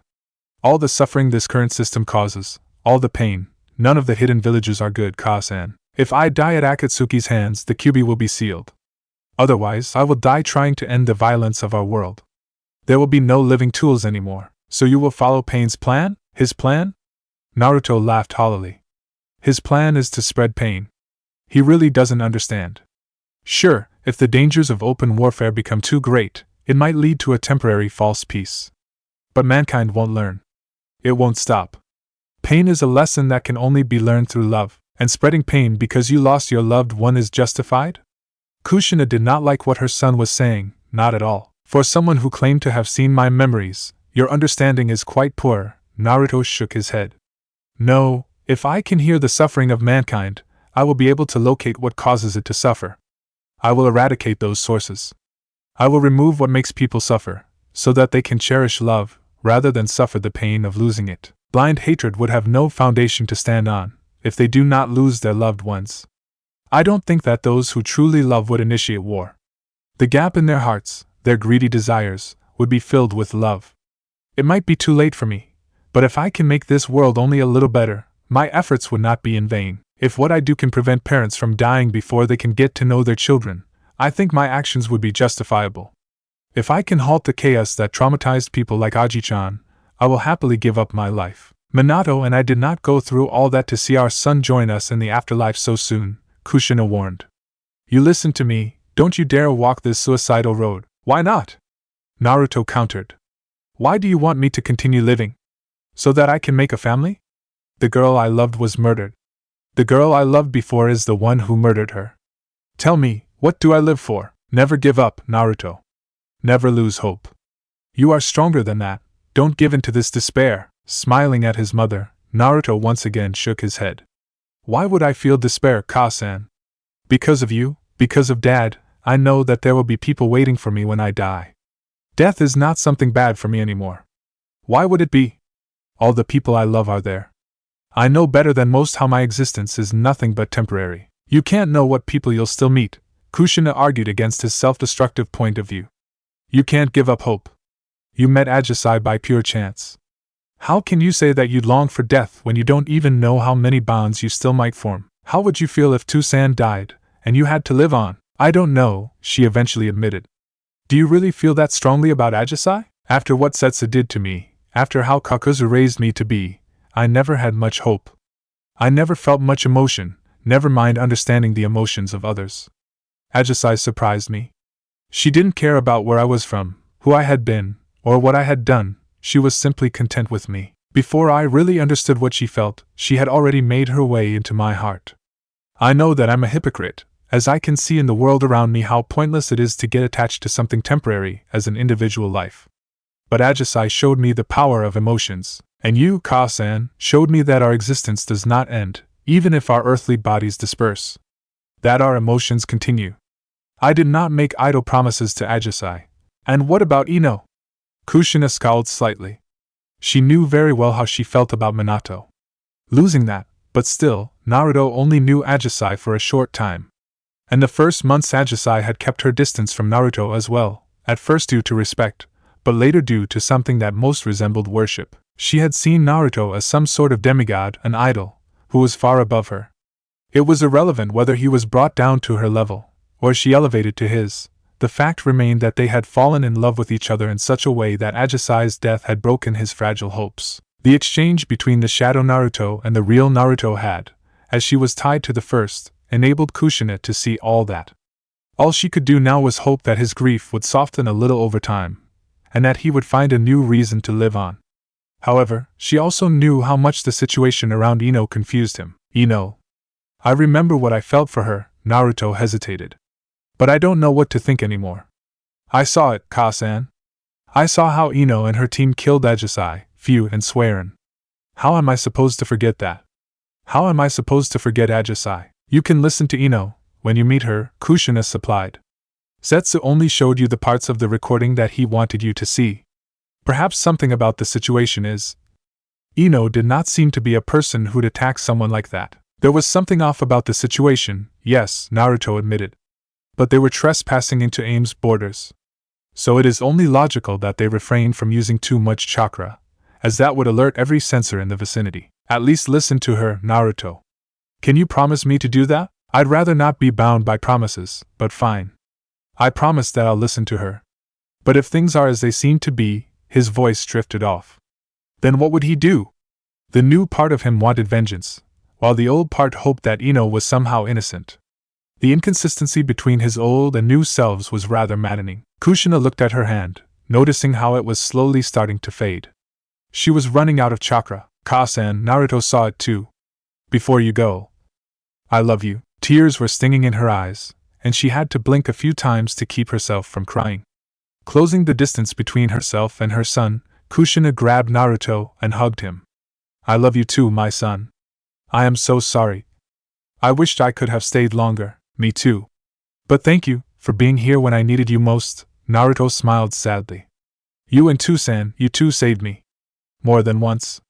I thought my existence would end once my body died, but now that I have seen that that isn't true, well, I'm going to make the world a better place before I see you again. Although, truth be told, I'm kinda looking forward to meeting Tusan. Kushina's eyes widened. About Minato, there is one more thing I have to tell you. Kurama watched with mild interest as the boy that was his Jinchuriki lay on the ground. The battle between the boy and the dark clone had been underwhelming. Kurama knew that the Shadow Naruto was based upon the part of Naruto's mind that he had torn out in order to protect himself, so he had expected more out of the fight. He hoped that the corrupted version would win the struggle for the dominance of his soul. If that happened, Kurama knew he would have a much easier time escaping. I've been so close. If only that accursed Yondaime hadn't shown up at that time. That stupid part of the brat's mind had almost torn off the seal. If that had happened, Kurama knew he would be freed. Whatever happened to the brat's body, without the seal inhibiting his chakra, Kurama was confident that he could overpower it, and now it was up to chance. Would the boy end up being corrupted, or would he have to walk the long path to freedom? His sense of self-preservation would force Kurama to convince the boy to act against Akatsuki, even force him to cooperate with the scrawny human. It was not that Kurama wanted to, but compared to ending up getting sealed within the Gedo Mazo, well, the Bijou were not regular living beings. If they ended up getting sealed in that thing, they'd eventually be erased. How long would their wills last until they'd fade from existence, reduced to nothing but a fraction of the Jobi's power? How much time would pass after that until the distinctions that mark those fractions would disappear? He'd rather remain a prisoner for now than truly perish. Ugh, the boy was stirring. As soon as he sat up, however, the boy grew a dome of wood over himself, shielding himself from the Kyuubi's prying eyes. He wanted to have a little moment of his own, before the inevitable confrontation. Why? You asked that question 100 times now, and you've evaded it 101 times, the green-haired girl scowled. Why would you disobey direct orders? You've made yourself a missing nin. Please, Ino scoffed. If Tsunade-sama had been completely serious, she wouldn't have left you to me. It's plausible deniability. She wants to be able to say she has nothing to do with all this. But we both know she wants Naruto-kun back, just as much as I do. Rushing blindly into a random direction doesn't seem to help much, though. The last reports mentioned a great disturbance in Oto no Kuni Ino's side. It was as if the forest itself had become sentient, and turned against every living being. We both know that there's only one person capable of doing that. Kunemori-sama. Yeah, Kunemori-san, Naruto-kun, whatever, he's the same person. And we're going to free him from Akatsuki. Why else did we hurry past the borders? I mean, I don't think he'd want to stay with them after what you've seen, right? They're using him, provided he doesn't kill us before we get a chance to tell him. You said he knows you. He does, but do you have any idea how terrifying he can be? Swearin shuddered. I still don't understand how Ajisai managed to get through the layer of indifference that isolated him from everyone else. Then again, they were both rather solemn. Perhaps that's why they got so close. Naruto-kun only acted that way because he lost his memories. Once he has them back, once he remembers what he has forgotten, then what? Swearin countered. You think he'd just forget about Ajisai? He won't simply revert back to the way he was while you knew him. He'd remember me, and what we shared. Ino tried to ignore the doubts that kept gnawing at her. He would remember Ajisai as well, and the time they shared. Swearin shook her head, rather annoyed by how the blonde kept denying the obvious truth. Would he care more for her than for me? I would not presume to try to tell you what would be on his mind. The green-haired girl was glad that most of her face was hidden under either her mask or her bandana, as it kept Ino from seeing the disapproving expression on her face. Ajisai was not the type to easily have her heart swayed, for the simple reason that she had been through too much for that. But as distant and solemn as she could be, Kunemori, or Naruto, was far worse. He wasn't one to idly grow attached to anyone, yet despite that, he and Ajisai still fell in love. Whatever he might come to remember, I highly doubt he would forget about that. Whatever you believe, I'm sure you can understand when I tell you that he is anything but fickle. Ino knew Swearin was right.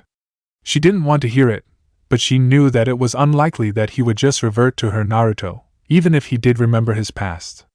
But how she longed for him to be like that again. She had lost, had mourned, and eventually tried to move on. But growing up together, Naruto had been too big a part of her life, too big a part of her. She knew she was selfish, and part of her was disgusted by that selfishness. But she could not deny that she longed for her Naruto. And even if it is a changed Naruto.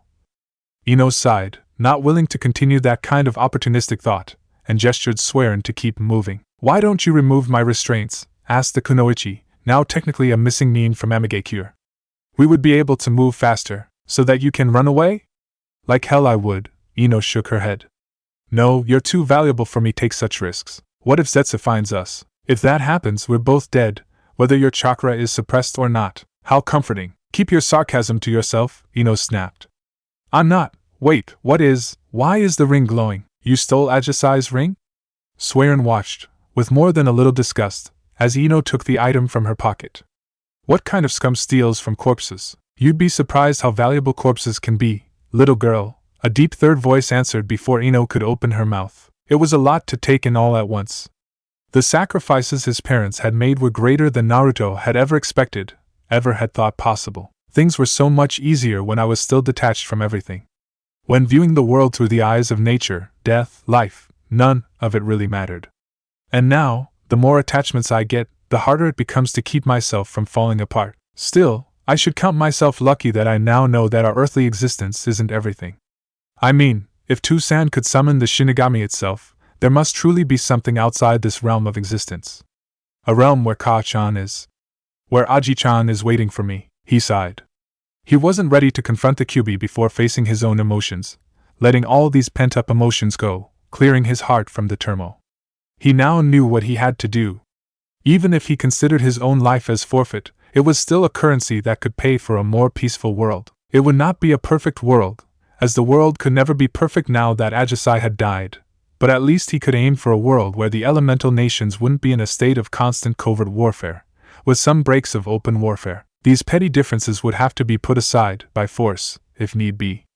It would not be by annihilating entire nations, nor by making innocents suffer, like Pain wanted. No, that would be too rough. It would be a grave injustice, such a method. His right hand would protect those who were worthy of protection, while his left hand would remove that which caused pain and suffering. Aside from that, he had an obligation to his father. But first things first. I gotta talk to that furball first, and then I can finally whoop Kakuzu's ass. I really have a score to settle with that old bastard now. That hellish training was one thing, but killing Sakura, Sai, and Kakashi-sensei was unforgivable. Bringing down the wooden barrier that sheltered him from the Kyuubi, Naruto stood up. So you have finally decided to stop crying like a girl? Shut up, Kyuubi. Naruto was annoyed, but otherwise ignored the taunting. I don't think so, brat. So, am I facing Uzumaki Naruto or Kunemori of Akatsuki? I do hope it is my corrupted little pet, which would make things so much easier. I am both, but I am not corrupted, Naruto replied dryly. How about skipping this nonsense? You should be aware that I am not exactly fond of Akatsuki anymore, so you remember who you are now. Don't look so surprised, human. The yondaime didn't hide it that well, even though I could do nothing to change that stupid puppet. I tried to turn your memories into your enemy, but other than that it was useless. If I could have used it for more, I would have been freed years ago. We have a common enemy. We both detest being used as tools. We both know what it is to be unjustly accused of events that lie beyond our influence. So why don't we cut the crap and move forward instead? Together, we will be capable of more than when alone. TSK, now why would I lend more of my chakra to a thief like you? Do you have any idea how much you have stolen from me already? I don't give a damn, Naruto said dismissively. Cooperation or death, what do you want? Do you want to die because we both wronged the other? I could list a few things that would have been different for me if you hadn't been around. Without you, my parents would have lived. Without you, I would never have been targeted by Zetsu. So fuck you, Kyuubi, insolent little brat. A giant claw crashed against the prison bars, but other than creating a lot of noise it had little to no effect. Well, a few strands of hair on Naruto's side shifted a little due to the displacement of air. Madara used you, didn't he? That's why you were sealed in Uzumaki Mito. That is why she transferred you to my Ka-san. Naruto ignored the raging beast. You were used as a tool. And after, when you were discarded as a tool that was too dangerous to be kept around, your hatred against mankind only grew. What do you know about your pathetic species? Zetsu and Kakuzu used me as a tool. Akatsuki used me as a tool. Konoha hated my guts because of what you did, but ultimately saw me as a tool as well. And even their hatred towards you was wrong, wasn't it? You did not voluntarily attack the village that day. Those wretched Uchiha, the Kyuubi snarled. Too bad those vermin were already exterminated. I would have gladly done it personally. Not all Uchiha were bad. Sasuke was my friend, and yet he ended up getting killed by his older brother. Naruto scowled. He, his clan, and all the others who have died pointlessly in the endless struggle for power. I am sick and tired of this blood-soaked world. The one good thing I had was taken away from me. The other was corrupted, and my parents, I never even got the chance to get to know them while they were still alive. Bah, but you don't even know what Akatsuki is doing. You don't even know what that statue is. You are far older than me, so please enlighten me. Naruto remained dead serious, even if the Kyuubi was looking for signs that the boy was playing a trick on him. Extraction will kill me, and considering the vibe coming from that ghetto mazo, your fate won't be pretty either.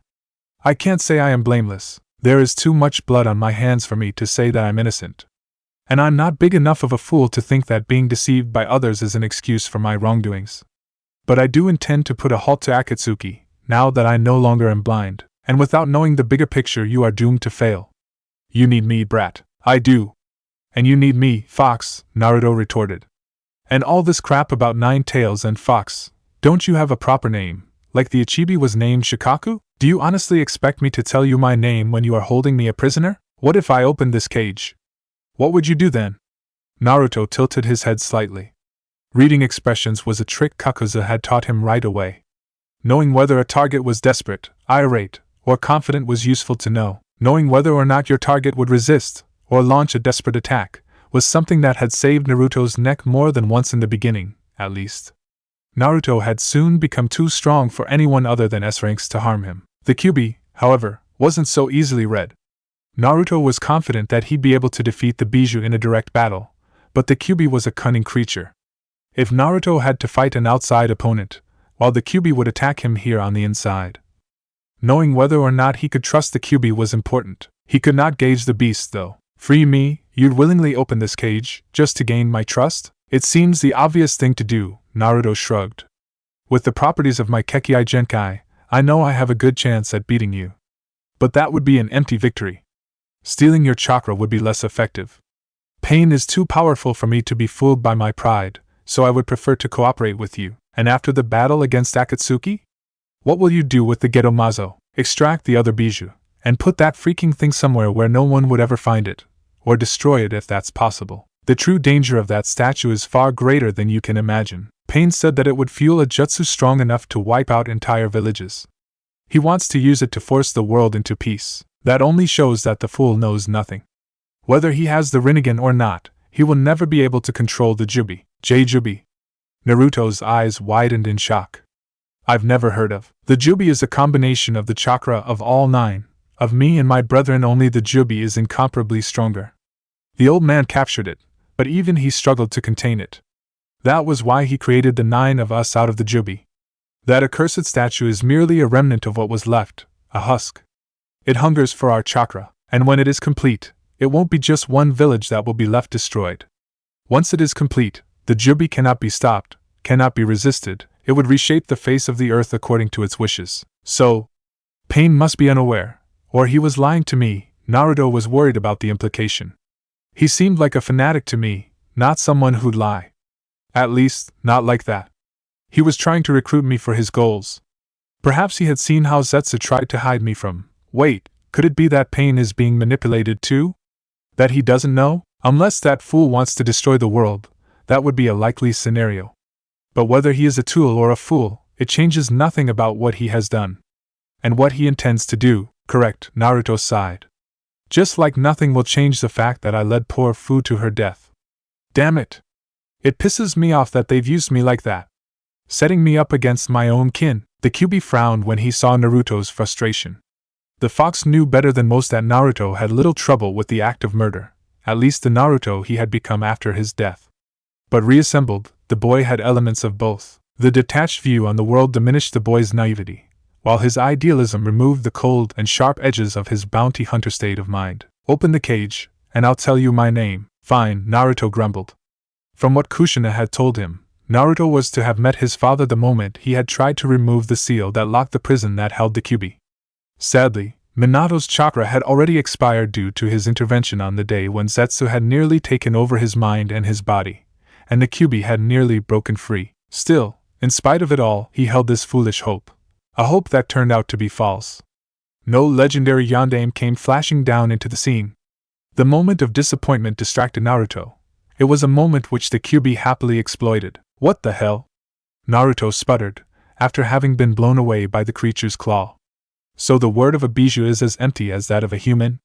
He spat. The Kyuubi cringed inwardly, but ignored the jab.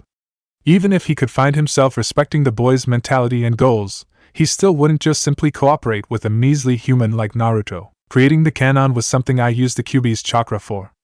My current reserves would be depleted too much if I tried it here. Naruto remained fairly calm, analyzing the situation. The Kyuubi was strong, but it was a being made out of chakra, so any method to suppress that chakra would work. Mokuton, Mokuria no Jutsu, wood release, wood dragon technique. A large wooden dragon roared out, and the Kyuubi howled in response. The two creatures clashed, while Naruto jumped to the back, amassing more chakra. Mokuton, Gozen's Myu, wood release, the one who subjugates the three worlds. Naruto slammed his hand on the drenched floor of the sewer-like cave where the Kyuubi was held prisoner. 3 7-foot-tall, three-faced wooden demons, their bark-like skin blue-black in color, grew from the ground. Naruto knew he could create 2 more if he wanted to, but wasting chakra seemed a bigger threat at the moment. The demons had poisonous claws, a fact which made close combat for any shinobi rather problematic. However, Naruto had no idea if the creatures would be equally effective against the bijou. The wooden dragon was trying to strangle the even larger, 9-tailed fox, when the 3 wooden demons jumped into the fray. Growling out in annoyance, the Kyuubi swatted one of the 3-faced constructs away. Still, it seemed to Naruto that the fox did not enjoy being stabbed by the poisoned claws of the Gozen's Myu. Good. A traitor should feel pain, Naruto growled angrily. I had hoped to do this the easy way, but this is fine too. If you don't listen to reason, then you will have to listen to force. Stomping on the ground, Naruto grew another wooden dragon. Within his own mind, Naruto had no shortage of material. All that bound him was the amount of chakra he had. In addition, the longer that he held the Kyuubi, the more of its power would become his. The Kyuubi would not go down easily, though. Even against 2 dragons, the 9-tailed fox would not give Naruto an inch. Good. You are almost as strong as Hashirama. Considering the timing, Naruto assuming the Kyuubi was mocking him. The creature had just torn one of the wood dragons apart, and now sank its jaws in the second. Meanwhile, the 2 remaining Gozen's Myu were circling around the Kyuubi, stabbing and tearing at its flesh. The Kyuubi howled, but the shockwave had little to no effect. Worse, even, because the 2 wooden demons had latched to the Kyuubi's flesh, their being forced back created large open wounds. It was nothing that the Kyuubi couldn't heal, but it all consumed more and more chakra. During that struggle, the Kyuubi had not failed to note that Naruto remained absent. Now that he saw the boy jumping into the melee, the Kyuubi realized why. Naruto's face now bore the reddish pigment of Sage Mode. Almost as good as the Shodai, you say? Naruto taunted. Let's see if I can catch up to someone so famous. The botched dragon suddenly doubled its efforts at keeping the Kyuubi pinned down, completely disregarding any threats to its bodily integrity. The Kyuubi had a bad feeling about this situation, and wanted to break free, except his right claw refused. Buckling down, his hind legs gave in as well. You dare use poison against me, human? I dare a lot more. Naruto made a ram seal with his hands, and molded chakra just like how Uchiha Madara had described Hashirama's jutsu. Senpo, Myojinmen, Sage Art, Gracious Deity Gates. A wooden gate, a crimson torii, fell down from above the Kyuubi. Mercilessly, the fox was forced down to the ground. Its physical prowess already restrained, he could only powerlessly watch on as Naruto created more gates.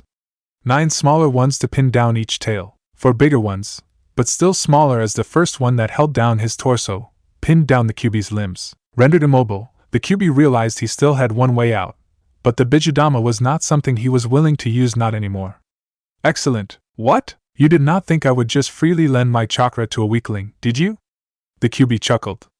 I had to see if you were worthy. And while you still lack the finesse and control which that Senja had, you are way ahead of him when considering that you are merely a fledgling. A test, Naruto scowled. This was your idea of a test? Of course, how could I ever cooperate with someone whom I would not be able to respect? An awkward silence followed, where the Kyuubi was still pinned down by Naruto's tori, and the boy seemingly struggled to hold back his temper. Kurama. What? You wanted to know my name? My father named me Kurama. Father? You mean the Jubi? No, you imbecile. The Rikudo Sennin. The person who laid the foundations of your wretched shinobi world. No more pointless struggles? Only against the Gedo Mazo. Naruto shrugged, but considered it sufficient. Canceling his jutsu, the wooden tori shattered to wood splinters. As you wish, Kurama. I cannot change your current situation, not without killing myself, but after my death you will be free. Survive this mess first, and then we'll see about what happens afterwards. You'd be surprised how valuable corpses can be, Kakuzu spoke up, startling the two girls that had approached his position. The two hadn't even noticed him, apparently too caught up in their discussion. One wore an Amigekure Hittite, while the other wore the Konoha symbol. Were they allies or enemies? Pain normally did not send any of his AIM minions if he needed to contact Akatsuki. Never mind that, Kakuzu concluded, he would use a Konoha kunoichi for his schemes. The green-haired girl only looked at his cloak, and then panicked. From what Kakuzu saw, she was tied. The prisoner from AIM was guiding the other girl towards Naruto. Oh, it is you, Kakuzu chuckled, taking a better look at the blonde. The Yamanaka girl from that Konoha team that tried to attack us before. Where is Naruto-kun? She demanded. Kakuzu had to give her credits for her bravery. She was shaking in her sandals, yet she managed to keep her fear mostly suppressed. Then again, what did it matter now? Regardless of whether they turned out to be brave fools or fleeing cowards, they'd perish at his hands either way. And here I thought Zetsu removed all the trash, he smirked behind his mask. And the AIM girl, it seems he was goofing off as usual. Sloppy work. Why did you people kill Ajisai and Fu? Nothing personal, girl, but you were in the way. In the way of what? The blonde girl snapped. Haven't you murdered enough people? You are both in the way of profit, the brat is far too. Kakuzu coughed, surprised he was suddenly feeling so out of breath. He coughed again, and felt something flood his mouth. The copperish taste was familiar. Blood. A lot of blood. Looking down, Kakuzu noticed how a spear had pierced his chest. Breaking it off, and tearing the remnant out of his body, Kakuzu replaced the heart he had lost with one of his 4 spare ones. Brat, what on earth do you think you are doing? Kakuzu growled. This wasn't supposed to happen. It should be a glorious last battle, a blaze where he could go down honorably, or survive with the grandeur of a worthy victory, though deep down, he knew better than to hope for this. Regardless of the outcome, it wasn't supposed to be a crappy ambush like this. The two girls suddenly fell down, unable to keep standing straight. They gasped, feeling like their throats were crushed. It was as if countless blades were pointing at their flesh. Something oppressive, something vile, dark and twisted, was approaching. The murderous intent was suffocating. Swearin passed out, unable to block out the visions of her impending demise. Ino felt as if she would soon start to hyperventilate. Kakuzu knew enough to realize that this was bad, very bad. The brat had been acting up already, even going as far as threatening Konan, but this was worse than Kakuzu had anticipated. He was using the chakra of the Kyuubi. Kakuzu. 2 eyes lit up from under the shadow of the trees, crimson eyes, filled with hatred so intense that it unnerved Kakuzu. That first heart was for Sakura. What? The next heart will be for Sai. Then one for Kakashi-sensei. I'll even tear one apart for the sake of my old self. But that last heart, that one will be destroyed because I promised to kill you, Kakuzu. For the hell you put me through. You and Zetsu, you've used me as a sick little puppet. I can never forgive you for what you've done to me, what you've made me do. So you remember? Kakuzu scowled. How? I never forgot. I simply was torn asunder. Because of that, either you nor Zetsu could never truly corrupt me. Because my heart was always out of your reach. It rested in the shadows. But now I have reclaimed it. Kakuzu heard something crack, and an item was thrown at his feet. Naruto's teal-colored ring. His symbol of belonging to Akatsuki. He discarded it. Whatever had happened, Kakuzu knew that the situation couldn't get much worse. But even in that, he was wrong. 5 more crimson eyes lit up. A tall demon strode forward. In a flash of movement, its claws lashed out at Kakuzu, who jumped back to evade, right into another wooden spear. Kakuzu cursed the fact that his Doton heart had been taken out first. It crippled his defenses. Now he had lost right unto Katon Zukaku, fire release, searing migraine. Against wood, fire would be the most effective choice. Instead, a large hand spouted from the ground, a hand enormous enough to act as a wall. Kakuzu's jutsu crashed into it, exploding. Kakuzu had not bothered to wait to see it, as he was already flying through another sequence of hand seals. You did not think I would let a ninjutsu specialist like you cast whatever he wanted at me, did you? Naruto emerged from the ground, behind Kakuzu. His hand shot out, crashing through the mask on Kakuzu's back. You are making a mistake. This is not a battle. This is an execution. It is time for you to pay for your sins, old man. Black threads lashed out, but before Kakuzu could hit Naruto, he was forced to evade the claws of the wooden demon that Naruto had created earlier. Ino screamed out in fear as Kakuzu neared her. Underhanded tactic or not, Kakuzu figured that if Naruto remembered who he was, he'd also care for the Konoha girl. After losing 3 hearts so quickly, taking a hostage seemed like a healthy idea. She and her team murdered Aji-chan. Naruto remained perfectly calm. Unfortunately for Kakuzu, Naruto hadn't heard the earlier conversation. If he had heard that, Naruto wouldn't have remained this cold. He was not as cold and indifferent as Kakuzu had raised him, but something worse. It was more akin to a predator stalking its prey, a cat toying with a mouse. No matter where the prey would go, the predator knew it would be victorious. Kakuzu saw the slit, crimson eyes, the eyes of the demon that resided deep within the boy. Considering how I had never felt a speck of its chakra, I thought Zetsu had somehow extracted the beast without killing you. He was so vague about it. It seems I was wrong. You were wrong about a great many things, old man. Naruto stretched out his arm. Kakuzu grabbed the Yamanaka girl by her throat, choking her. In spite of all his decades of experience, Kakuzu foolishly focused on Naruto's rising arm. The Gozen's Muru, the 7-foot-high wooden construct, crashed into the tall man. Ino was hurled away, and Kakuzu skidded over the ground as well. Quickly jumping to his feet, Kakuzu prepared his next jutsu. The wooden demon ignored the Katon jutsu. Without any sense of self-preservation, the construct attacked Kakuzu. Using his superior speed, Kakuzu dodged. But as he had just stood up, his footing wasn't exactly perfect. He stumbled ever so slightly, leaning against the wall next to him. Before wall, the Gozen's Muru once again crashed into the supposed immortal of Akatsuki. The 4th heart was lost, and the wooden wall against which Kakuzu was pinned against moved. You saw me create the right hand of the Shinjuchuman Kannon, Sage Art would release, the true 11-headed Kannon. Why didn't you consider that I could create the left hand as well? Naruto asked, while Kakuzu found himself restrained. The enormous hand held him, rendering him immovable. You have grown, brat. Even more than I hoped. Yeah, thank you very much for your teachings, Naruto scoffed. It would have been better if I had never met you. We never get what we want, kid. Kakuzu smiled in spite of his situation. Proudly, even if he felt some frustration that his death didn't go the way he wanted it to go. That glory was denied. But he couldn't say that it felt wrong.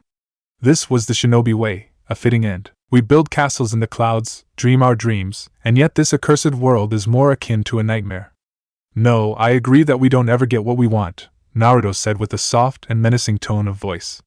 But you are no longer in a position to worry about tomorrow. I do not need to bother with the future, Kakuzu said with a strange hint of pride in his voice. He already got what he wanted.